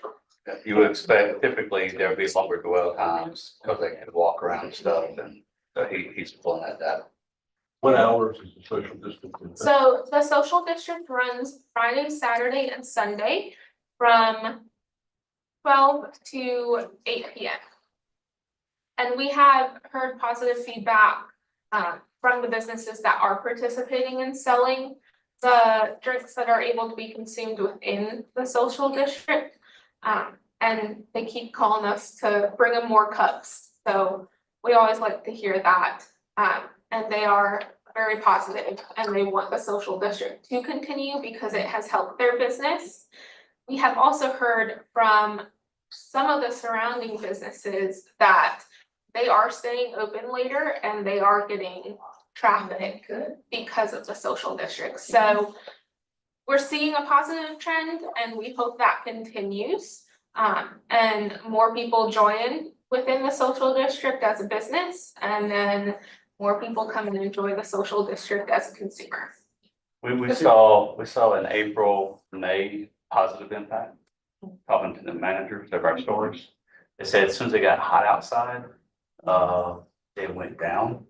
And they're kind of hoping that when fall hits, they'll have more of a positive impact again. For people actually getting out, walk around. Said the husbands would sit down on the bench with their drinks, the wives would go in and go by. And as long as it was cool outside, they were all okay. As soon as it got hot, they're dropped off. Yeah. Did you say it's extended to Labor Day? Yes. The Labor Day is not, we're not including Monday, it's just that Labor Day weekend. So it still stops it'll stop at, that Sunday, but prior to that, we will be sending out. So we're gonna reevaluate the same team that got together, which includes, Regional Chamber of Commerce, Baja, and then city staff, and Scott Marshall, myself and Sarah and, police and fire. We're gonna send out another survey and we sent out a survey to the businesses asking the businesses if they would if they were, what they thought of the social district. We had that data, would you participate? What do you think of it? What do you think the problems would be? Just different things. So we've got that survey out. We're gonna send a follow-up survey here within the next probably 2 weeks so that we have it prior to Labor Day to decide whether we're gonna extend it a little bit longer, or are we gonna go more permanent, or do we need to bring it to this advisory board to make that decision? So we're surveying currently, we're gonna go back and survey the same businesses that we surveyed prior to. And then we've got all the feedback that we have had over the pilot program, just trying to disseminate it. We do when we go into the retail businesses, we will ask, is it a positive or negative? But we are getting more, they feel like it's been positive for several of the retail stores, as well as the ones that are participating in selling. There was some of the concern with some of the other businesses that didn't get involved with liability issues when you guys are first starting out. And I understood that because anytime we entertain, we don't do alcohol in our house because we don't want that responsibility. That's just our choice. And I think that's the biggest probably drawback why some of the businesses are not participating is the liability issues. And I believe Baja and others are trying to, because I think legislation needs to change somewhat and maybe some regulations, laws and stuff for that liability portion. And I would just remind you all, when you do your survey again, now I know you asked me, You guys were at my house almost every day because of downtown drainage. And I did that survey as a resident, so don't forget us residents that live downtown, the social district is maybe across the street from me, but in our backyard. Yes. I recall prior to the establishment of the social district, there was a pretty significant public safety concern. Do we have data showing there has been an increase or a Actually, the decrease? police department has said they have, so first of all, there is a police officer on duty during the social district hours currently, and it was budgeted for 2027 also. So those police officers have reported nothing nothing different during those social district hours. So, and they feel like public safety, I feel public safety is probably better during that time because you do have a police officer on foot or in the right That's in the something we've talked about offline that I think might be beneficial to discuss at a later meeting is having the dedicated downtown policeman like we used to have John O'Neill. So he's not just necessarily he's a positive presence, you know, kind of also like an ambassador, see somebody who could also help with some of our unhoused and panhandling issues as well. Yes. And I've got some other ideas with that also, that it may not have to be necessarily a police officer, but it could be some other sort of presence that's down there that can. So more than likely, this will extend past Labor Day so we can have more feedback. The social district? Yeah. Yeah. I I mean, I'm thinking, That's our hope. that's our hope, and that's, unless something changes in the next 3 weeks. It seems like there's been a lot of positive. So last but not least, is tours, which, Jennifer is our tour coordinator. So she can kind of give you an overview of what she does and, what's included in her tab. Of course, you have a picture. We issued new badges this year, so the pictures are in there. So those were mine that I did as samples. So you get my mug in the folder. There are two type of badges that we put out for our tour guides. We have boat tours, which obviously don't, other than parking, they go right on the water and come back, but hopefully they stick it around in town and have lunch and eat or do whatever they want to do. But we have golf, bus, walking and carriage tours. So if you see, everyone should be, and Charlotte knows this because she has to do it too, everyone has to wear their badge. And so they all wear these green lanyards around their neck. Now, mind you, carriages will hang them on the side because if they have to go down the horses sometimes grab what's on them. So they will have them hanging but invisibility. They are all to wear their badges around their neck, not tucked in their pocket, not in their shirt, but on the outside. And if they have a blue cup around there, that means they can drive and they can walk. If they're red, they're not to drive any vehicle.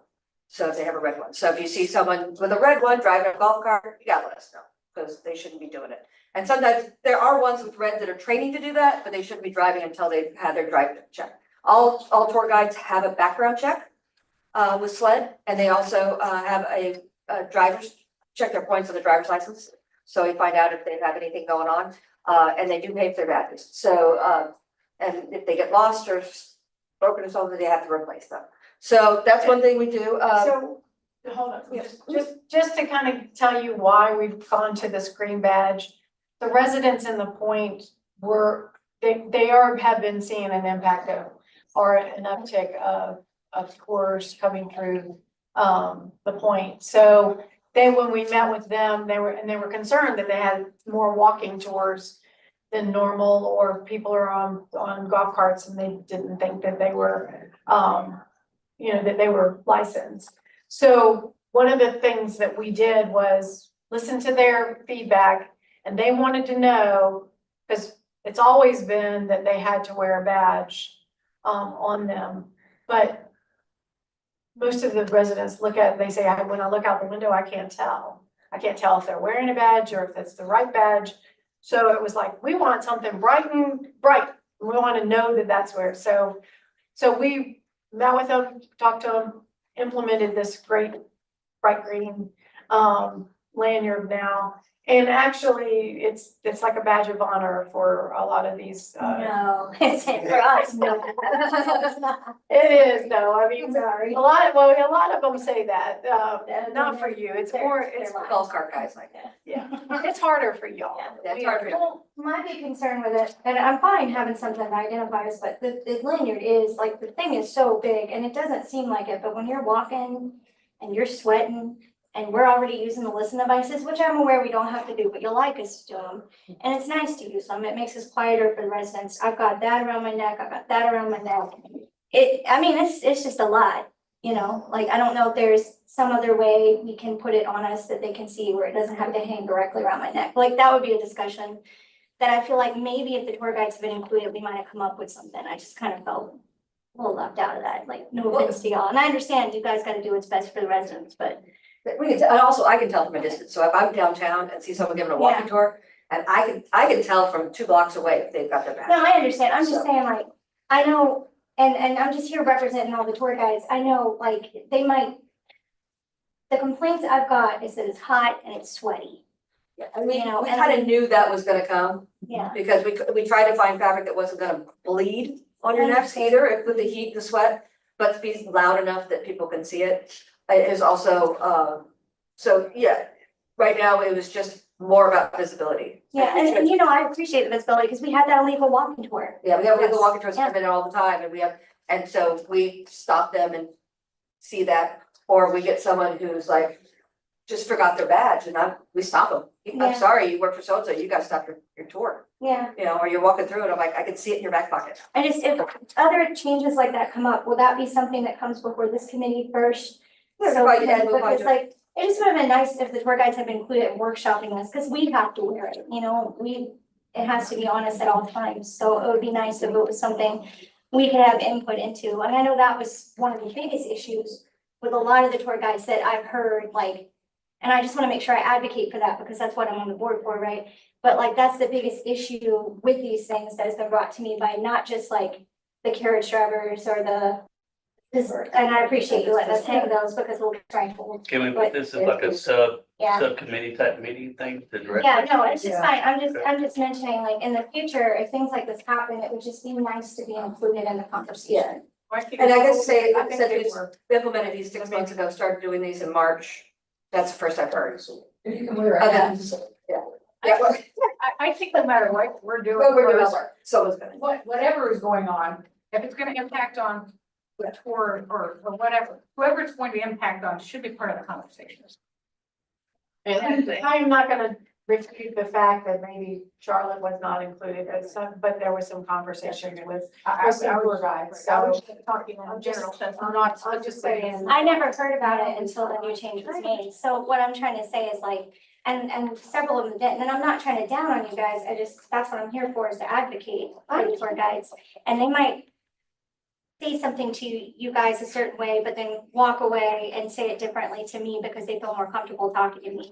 No, and we Charlotte, appreciate since you've been getting that feedback, so can you bring some recommendations for us that would like your projects, see detailed projects?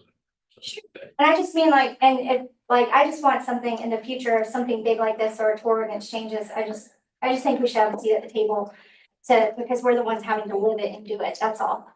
Fair enough. Well, anyway, about on that. So also what you have on there, so that's something we'll look at separately. You have a list of contacts of all the tour companies that are here in town.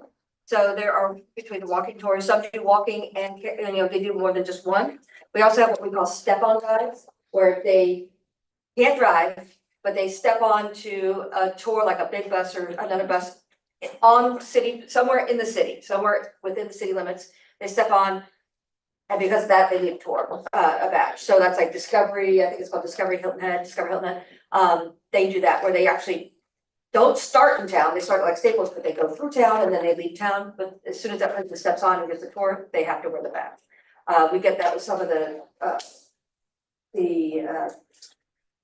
cruises that come in. They'll come in from Port Royal, they be bussed over here, and they get a tour, they get any of those tours that come in. One thing happened. Also, so what's on here is we also have, they have to tell us every month or every quarter what their ridership is. So since in this last 6 months, since January, to now, and I don't have last year, so I'm putting those together to compare the last 2 years. We've had, in 6 months, we've had over 22,000 patrons on tours through town. So that's with all of them reporting that. So that's a lot of people that come through town. So that's another reason why to limit how many tour companies we have. We do have ordinances to limit those tour companies, so we do get calls quite a bit saying, I would like to do a walking tour in town, and like right now we're full. So because there's only so much impact our streets and our neighborhoods can take, and they even go through I live 1 block outside of the historic district, they come through my neighborhood too, so, yes. Do you have any idea how much revenue that's generated approximately? We did that for business licensing, we could probably pull that in, but whether or not they spend money other than the tour companies, we do have to see if we can pull that number up. I think we could back into We can it. back into it, so. It'd just be nice to have a You ball. gotta think, what's the average cost for your tours, $30 is the average cost? I mean, if you average everybody's probably. Yeah, probably at like 30, so it's about $30 per person. And but that also includes, your ghost tours as well, so, the ones that are just for Kappa, those 8 or 9 nights and that stuff. Yes. Years ago, I remember when Linda and I worked on the tourism management ordinance thousands of years ago.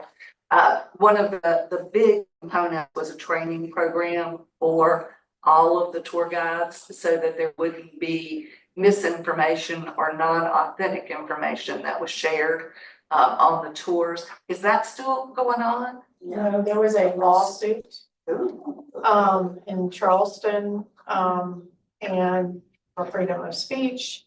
And they used to have to take a test, on the information. And that lawsuit, the Charleston did not win that lawsuit. And that made us have to stop providing that. Now, we do provide all our tours with your book from the HBF, so every new tour guide, as long as we have stock, it's the book from Historic Beaufort Foundation with at least the houses on there. Yeah. So And I think- we're updating, by the way. I'm waiting for it. So Lisa, I think that you and I have discussed about possibly pulling together some additional information. Yes. That we could provide along with the Historic Beaufort Foundation's Yes. book. Just so that we're disseminating them and hoping that they will, do that. And I think I think with that, we probably should bring in the tours and have them, because a lot of, and Charlotte, you can correct me if I'm wrong, there's information that they've done research on and they like to share. So, just so we all vet it properly and figure out what the common. And some are better storytellers and some are better factual tellers. So sometimes you'll get someone on a tour that's more factual about what's happened and someone who tells the story. So you do get a different sense of this, but also by doing this, we keep out, having a limited people, we keep out the ones like, there's this one ghost tour that keeps trying to do a ghost tour here, just kind of showing up at 7 o'clock at night. And you go to their site, and it has nothing to do with all this stuff. And if you look at other cities, like I looked up city that I grew up in, like, who are these people talking about? This doesn't even exist where this is, right? So I don't know where they're pulling their information from, and they're just a And I national. don't know how you keep that from happening, I think they're- with the lawsuits. Yeah, so I've been in some markets where the tour groups that have been trained are recognized in promotion of activity and other things as opposed to the ones that just have a license. And kind of like a badge of honor or a good housekeeping seal that, while you can't require somebody to do it, you can recognize those people that take that step. You do some of that in your restaurant business. People have trade training and then a certain level of requirement, a certain level beyond that. So having somebody do more than the minimum probably deserves recognition in the days of computerized marketing and digital marketing efforts. We could probably recognize those folks. But someone shopping would discriminate between someone who has been trained and someone just shouldn't have. I think That's a good idea. I think that would be a terrific role. I don't know if Baja's still doing. We have done the Serve Safe workshops and all, and training. So it might be a really good idea, every year or however often you think for Baja to Well, we've do. been talking about an ambassador program that would apply not to tour groups, but to the hostess at the coffee shop, so that if somebody comes down and what is there to do, might have just started work 3 days ago, but she learned, oh, well, this is that, so Yeah. everybody can focus on delivering the best customer experience to their customers, so That's really good. continue to work on that. Yeah, well, you throw that other one in the mix and just see what they say, because that's the front door view for two. And we can also utilize the tour companies that do have that information if there's training to do, that they can take training to get. I like the ambassador program. We've been trying to do that for years, haven't we? Yes. And right now, like our tour companies are kind of our best, I mean, because they take everyone like, look at all the places you've been, this is what's happened here, and this is why. Great skedaddle and everything like that goes on. So, also within this, you'll see there's time slots, as well, because our companies need to go out and keep a distance, and actually, so we don't have such an impact on all our streets. They do have a schedule to go by. This is for golf carts, where they go, they have their own time slot per company. Right now, they usually used to pull up at, Charles Street, they actually pull up, an alternate location right now. And they are to keep a distance from each other, and when they don't, we find out, and we try to work it out. Same with the carriage companies, but the carriage companies being so working together, they've set up their own schedule. So they work alternately with each other, I believe every 20 minutes. And then walking tours really don't have that much of a schedule, but we work with them to make sure that they're not doing things like National Park Service. Now, I'm gonna say right now, National Park Service, they all have badges because if they wear their uniform, which are federal employee, which are very visible, they go out, you will not see them sometimes wear their badge. I see sometimes they do wear their badge, they like it anyway, because they're already buttoned up anyway with those uniforms on. We also, there's some sample, if there was no construction, some sample routes that they do. Sometimes it depends on where they're going, how long a horse takes to go. If someone on a golf cart, they're like, I only have 45 minutes, not an hour. Or a walking tour has a bunch of people that can be split, they have kids, or they have some elderly folks, depending on which side they go and how fast they go. Also within this, horses aren't running right now because July and August, they don't run, it's too hot. We do have an ordinance that once the wet bulb hits 91 degrees, they are to cease operations. So if they're in the middle of a route, they finish it, but if they're loading and they haven't left the parking lot yet, they have to cease. We used to do that manually with a machine downstairs. We'd actually watch it, take a picture of it. We now have a weather station downstairs down at 500 Carteret, which is the closest we get to downtown. It actually sends us a notice when we hit that temperature, and then we send it out to the people that designated that we do that, and we get that record. So you'll see the last 4 months of weather in there. So once you get all past all that, there's weather. So and that's about it right now. So we had July, we had 24 days that was 91 degrees wet bulb or higher. 9 days in June, and April. We put it in April 1st, so you don't see anything before that. But we had 24 days in July, and we've only had a few days. What is today, the 6th? We've had 3 days. I have to say, getting the weather stations, I have been doing this for forever. And I was like, there has to be a way to do this differently, because I was doing it every hour. I mean, every hour you had to go, or every half hour you had to go and check it 7 days a week, especially when they were running Sundays. And, it just, and it would change. The wet bulb, if the cloud comes over, it changes. It might not be 91. So I have to say that this became much more automated. We get text messages of when it gets close, when it gets to 89, when it gets to 91. We get the text. We're actually testing it right now, and we may be able to make it so it texts the companies so they have it. But she has been manually texting them saying it's reached the 91, now cease operations. So, but this is like the vision that I saw 20 years ago. I was like, I hate having to do this all the time. Which I really appreciate it. I do wanna just throw this out there that July and August, both carriage companies aren't running this. Yeah, I said that, yeah, they don't run right now. Yeah, and that's one other reason right now, you don't see the 80, usually when they're running, I'll give them a warning that it's 89 degrees. Yeah, no, you've been awesome about that. I do really It's so appreciate nice, because it just comes up on my phone, and I'm like, I don't have to go down there and take a picture or forget to put water in the, or put it in the sun, or someone knocked it over, it's sitting out in the parking lot, and so it's posted to the roof. And also we'd like to use that for our festivals. If we see weather coming, we do have lightning on it. Now, the county also uses the same Perry weather. We don't have sirens on it. we're not telling people to get off fields. So this county uses it at their fields because they want to get people off their equipment and everything out of their fields. So Hilton Head uses it, county uses it, they're used all over the place. So it's fine. I can geek out over it. I'm sorry. That's been like my geeky thing. I've been like, I got So the station. she says all of the stuff. And the tour companies have, there's an ordinance for regulation of all of our, what they can and cannot do, what, you know, how often they have to, how often they can leave. 20 minutes for horse carriages. The golf cart tour can leave every 15 minutes. They have to be separated by at least 10 or something like that. And so all of that is regulated by the ordinances. I do think that this is going to be something that this committee needs to look at, is all of the ordinances and the impact it's had on the area and with traffic, because when it was written, I think we did that in the late 90s. It's changed a little bit over time, but as Jennifer mentioned, there's a finite number of how many mid-sized vehicle tours you can have operating in the city, how many horse carriage you can have, and walking tours. Whenever that was all done, you never thought about it being totally full.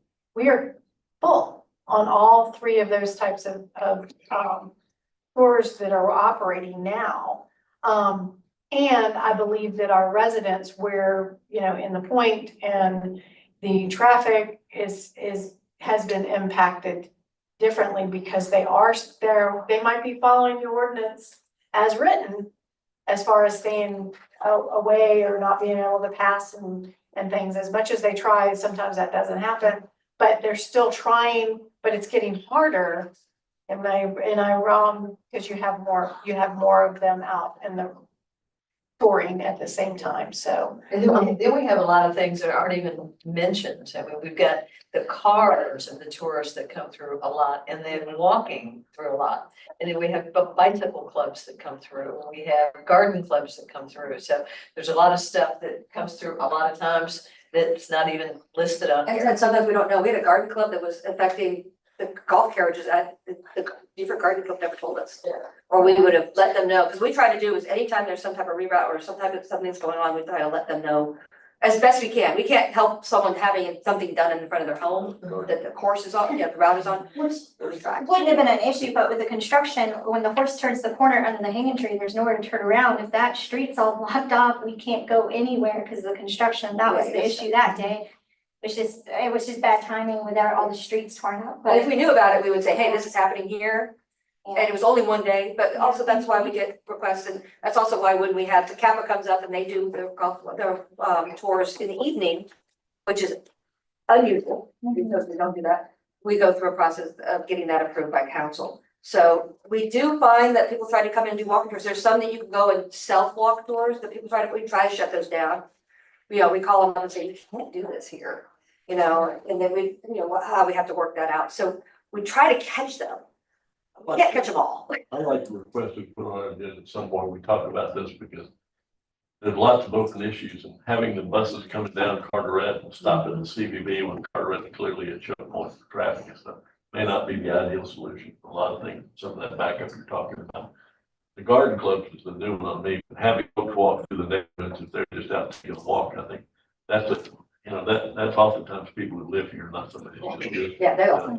I think we sort of have to, quantify where some of these problems are. You guys know as much as anybody else does, but I'm not sure we're full. I'm sure certain of our routes are full, and I'm sure we have crowding in certain places. But I'm not sure that the merchants along Blaine Street feel hurt if there were more people coming into their business. So. No, and I agree. I think that maybe you have regulation where they have to use multiple routes, and those routes might be expanded. Yeah, that's a great idea. Yeah, that would have to be careful because there's certain routes that people want to see and they're like, well, this company doesn't go past the castle or this company doesn't show me the big houses. Like, I'm not going with them. I'm going with this company. So then it becomes how to make that fair for all the tour businesses and the tour guides too, because they rely on tips, and you're not gonna get a good tip if that person's showing the castle and that person gets off, and I didn't see that, you know, so it's got some merit. I think we'd have to be very careful about that. And I think about that's why it needs Because to I- It needs yeah. it needs to be like. Because I lived that, I lived assigned routes, and that was when we did that briefly, Or and did you? I didn't know that you did. I might not have been to it. you weren't, that was the brief time you were away, the very brief time you were away, we had assigned routes. So we can probably. You were gone, and So I was gone for a while. Yeah. I was gone. Yeah, that was great going through this. This is a lot of important Yeah. information, and documentation. So thank y'all for doing that. It's not all inclusive, you can add as we go, so if y'all have, yeah. If y'all have anything else that you wanna see or you want us to provide, just let us know. And we'll get a search. yeah. Or do you all still send out, hey, we're gonna have 3 bus tours on X day and it's gonna be about this many people? Colleen. Sends us out. Yeah, they send them out. And then we do have events downtown, let's say like when Water Festival takes the whole park or Gullah, we have them, instead of coming through those roads, we have them stop at Freedom Mall or right there, Bay Street across, so there's area there too. So we try to accommodate when people keep them out of the way. No, I need to give you props for that. This woman was on her golf cart, chasing them down, moving buses, putting them where they needed to be. I mean, she was so awesome. Yeah, she popped out of a bush and caught one bus. Yes. Going past the carriage store and they're going. Yeah. And another thing also I want to say that we do get information on the horses, so we know if they've been healthy or if anything's going on. So I worked in freight routes for a number of years back where I used to come from and dealt with horses. So I used to be part of a vet that was the largest non-motorized vet in the country, where you had 600 or 700 horses in a parade, and how those horses interact with each other and how they're supposed to be and what scares them and what doesn't scare them. That these horses go through all that because these horses are their pets and they love them. But if something comes up, a lot of times if a horse does something wrong, they usually don't come, not that anything happens to them, they just go have fun elsewhere. But horses sometimes don't come back if there's an incident, a bad incident. They're usually retired from that if something happens. So, but they make sure that, you know, between Rose and Charlotte, they love the horses. Yeah, we're both These horses are their, you know, if they could put them in their house and have them feed them breakfast every morning out of their bowls, they would. So, and it takes a lot. They have to, they'll load them up, they have to bring them here, do this, cool them down and load them back. And you gotta think that's 2 or 3 hours on either end to do that. So these horses are well loved and taken care of. The darn garden, but keep an eye out. The cars are fucking cars. That was the weird thing. They park cars everywhere. Yeah, they were so sweet about it. It was just, it was a bad moment where we turn that corner, it's a blind corner, we get there, oh my God, and there's nowhere to deviate. Luckily, we caught it because we were out with a small carriage training a horse, so we were like, okay, we were able to call but it was just bad timing with all the construction and, you know, it's just Yes, really being a deviating. demonized large club, what the thing is. It's 100% me. I just have it out to the garden club. A garden. You know, just as long as you know, then you can route them around it. So. I don't know. It's a car. It would be nice to get rid of some. It's like you're sitting with nothing, you switch your shirt. It's like you like. Garden. It's so cool. They had so many people out to see the gardens, but we just didn't know, but we could have rerouted them, so they didn't get stuck. Thank you. I think we've had a productive meeting. Otherwise, if there's anything you're dying to say before we leave. If not, we're adjourned and we'll see everybody on September 3rd at 2:00. In the meantime, look for emails from me. Because I'm gonna send out sort of a list of what I captured that we should put on future meetings. And I am a feedback person. Is there a topic we're gonna take up at the next meeting? Is there? We're gonna discuss it on email. If that's okay? I was just gonna say, I like this idea about talking about parking often and early, but I'm happy to talk about it. We're in a social district. Yeah, Social because that's more. Is there other issues also that y'all know of, that y'all were thinking about putting the table? I mean, we captured parking, social district, homelessness, the carriage, right, no charge, and probably 5 things or so. No, I think that all of what was just discussed today was kind of in our heads that would probably be the first thing that needs to be tackled, you know. There is parking, there's, you know, tours, I think we're okay for a little bit, but that's later down the line, but I do think possibly the homelessness, The only thing I was gonna do, is it possible to, Yeah, I know it's a little late in the game with King Street wrapping up, but I know we can't stop the projects or necessary stormwater projects and Waterfront Park, but is there a way we can add any sort of signage to make it a little more like pardon our mess, or like the feedback we've been getting at the Beaufort Inn is, you know, bookings are great, but there's a little bit of customer dissatisfaction, because when they go down to Waterfront Park, they're like, why is this fence here? You know, what they see is don't cross the fence, and so now that there's been an approved plan, is there a way maybe you could put like, good things are coming, or just something to, so we can't minimize the actual impact, but to make it a little more like, hey, we realize it kind of sucks, but bear with us, we want you to come back when it's good. Well, I tell you what, in Washington Street Park, to keep the kids off the soft little mounds, has a really cute signs for that. Yeah. So would you like for us to come back? So yes, I agree. I've been talking about possibly having a different sign. But if we have to also make sure that the police department has the right verbiage on it for them to, if somebody does cross it, and if they have to prosecute or take them, you know. Just do an additional sign, keep the ones that's there, and then just do an additional one that explains like, good things are coming. Yeah, so I wanna do what I've been thinking about in my head, because the city has a website for preserving the promenade, and it has a lot of information on it. We've been talking about possibly putting up a sign that says, you know, pardon or what, something then says, scan this QR code for more information. So and that's kind of what we were thinking. But would you like me to bring that and let you look at it before we actually implement it? I mean, Or- I would love for it to be implemented before the next meeting. I mean, personally, and again, I think there's maybe something similar with the stormwater, like even just a banner on their fences that says, pardon our progress, or something like that. Just again, you're acknowledging that it's inconvenient and just that little customer service tidbit. Yeah, and we're gonna be getting into prime tourism, yeah. I would like to see it done as soon as possible, but I share Madam Chairman's opinion that if you do it and then the next meeting says, that really is okay, but it still sucks. If we can avoid that by having a quick look at it, it might protect you from buying something. Maybe like Email. yeah, that'd be nice. Do that. I think we can do that, definitely. I think that's a great idea. I also wanted to see if we were gonna address like sidewalk issues, wheelchair accessibility, and lighting downtown.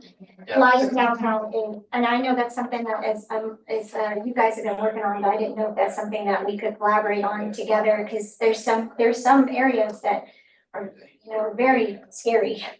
Well, if you walk down there now, right now, because there's no lights in the marina, at the marina and, or the pavilion at this point, because they've been pulled out, but, Yeah. with the construction, but that is trying to be worked on. I mean more like the crosswalks, like right across from Rin, like that is such a scary area. It's hard to see people there, even if you're actively looking, sometimes it's hard. I know I'm getting older, but it's just hard to see people crossing there sometimes, and it scares me, and I just worry because they just walk out and don't even realize it. I'm like, oh my gosh. So our public works is working on some, we'll just have to follow up, but they've got some ideas of what can happen in that crosswalk. I would assume Lake's survey or report would have addressed some of those issues as well, or give some ideas as to how to improve the infrastructure. Yeah. But what would be nice if worked in some other markets is what they've done is said, okay, this is the amount of lumens we'd like to have safe passage on sidewalks. And then when the public works folks are coming up with plans, they can do that as a guide that says the public is concerned about it, look at it. And they're not off on their own trying to solve a problem. That's kind of the advice I roll. You have an opinion because what you've experienced. I have an opinion because I'm a ran over something at an intersection downtown because he got down the road, but I was looking left to see if anybody was coming in the car. And the reason I didn't see him was because of what there's lighting there. Yes. And if that's happened to me, it's happening to other people. Right, and also throw That's into some that, standard we're trying to keep. yes, throw into that too, and Jared would have said that if he were here. Y'all know he's a big fighter for parking, but also accessible parking that's safe. So enhancing lighting to where people park, and because if we're wanting people to be here in the evenings, and we know workers are having to be there, that should be a first priority. And apparently all good spots are taken by garden clubs. I'm sorry about it. Can I ask just one quick favor? If we know what our topic is for the next time, I'm wondering, I'm speaking for myself, it would be really helpful to have context about some things before the meeting, or to be able to ask some questions to like gather data, like if we have questions about how many people are using social district stuff. It's just always helpful for me to have context prior, so I come prepared with questions. I agree. If we have homework, if you all have homework for the next meeting, well, how about it? Expect homework before the next meeting. So you get tonight off, but tomorrow you will get an email from me and I will ask you, I'll have 5 or 6 things on there. And I'll kindly ask you to respond within 24 hours after that, so we can choose our topic, and then I will put Linda's group to work, whatever. Okay, one last thing, I'd like to address, one last thing, is the speed limit on Bay Street. Now, we go to, it's 20 miles an hour up on the bluff. It's 25. 25, it's 25 downtown in the streets. There's not a sign that says 15. I cross that street 10 times a day. It's very dangerous. Maybe a speed hump or two, or even just put another sign that says 15 miles, like on Strip Island, when you go through the main commercial area. Yeah, center. 15 miles an hour. It's dangerous. It really is for kids on that street, dogs on that street, anybody. Trying to cross, and the crosswalks are great, but if they're going that fast, they might not see you. That's true. The other thing, and it's in other places sometimes. And I think about, I didn't realize how inaccessible our downtown was, I had to start using a rollator. I would have very skinny sidewalk, so if you're coming towards me, you're either gonna have to hug the building or go on the street.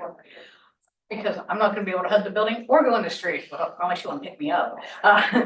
But the little things like that, but in some areas, they actually raise the crosswalk, so the pedestrian is key. Yeah. So you sort of have a built-in speed hump, and it's, it's more pedestrian friendly, so I don't know if that's something we should do here, but certainly. I think it's a great idea. Eliminate pork chops. SCDOT won't let us. I was about to say, SCDOT. Yeah. But I think it's something that if we can work through what the recommendations could be, and then get DOT, on board or something, I think we can have those conversations. We have to be able to push on SCDOT for better streets. Yes, somehow, some way, right? And I agree with that. Yeah, one of the big issues that has been happening in the neighborhoods, and I don't think the drainage will take care of it at this point. The constant repaving of the streets in some places are above the sidewalks. So, and it just doesn't work when you see that. I'm talking more like Church Street, more like North Street, those areas right around, that have been older streets some of them without sidewalks, but the constant layering, it creates pooling and flooding into people's yards and, the whole. Well, I find now North Street doesn't have sidewalks, right? A portion of it does. Some of but it does, but the yeah, majority of. the majority of it Street does not. does Exactly not. right. And if you really want to make this a walkable area in downtown, it seems like some of that could be, I don't know how you take away and get that in the easement and be able to do a sidewalk, but it sure would make it a lot easier. Jeremiah's point is, it's, being able to have a sidewalk, ride downtown. There's a lot of reasons why. And one last thing, I would suggest that you take all these topics that people have done and send them back to us, and we pick our top 3 or top 5. That way we can see which are most important to people. Yep. Yeah. Good feedback. Any other comment? Going once, going twice. You may go home and relax.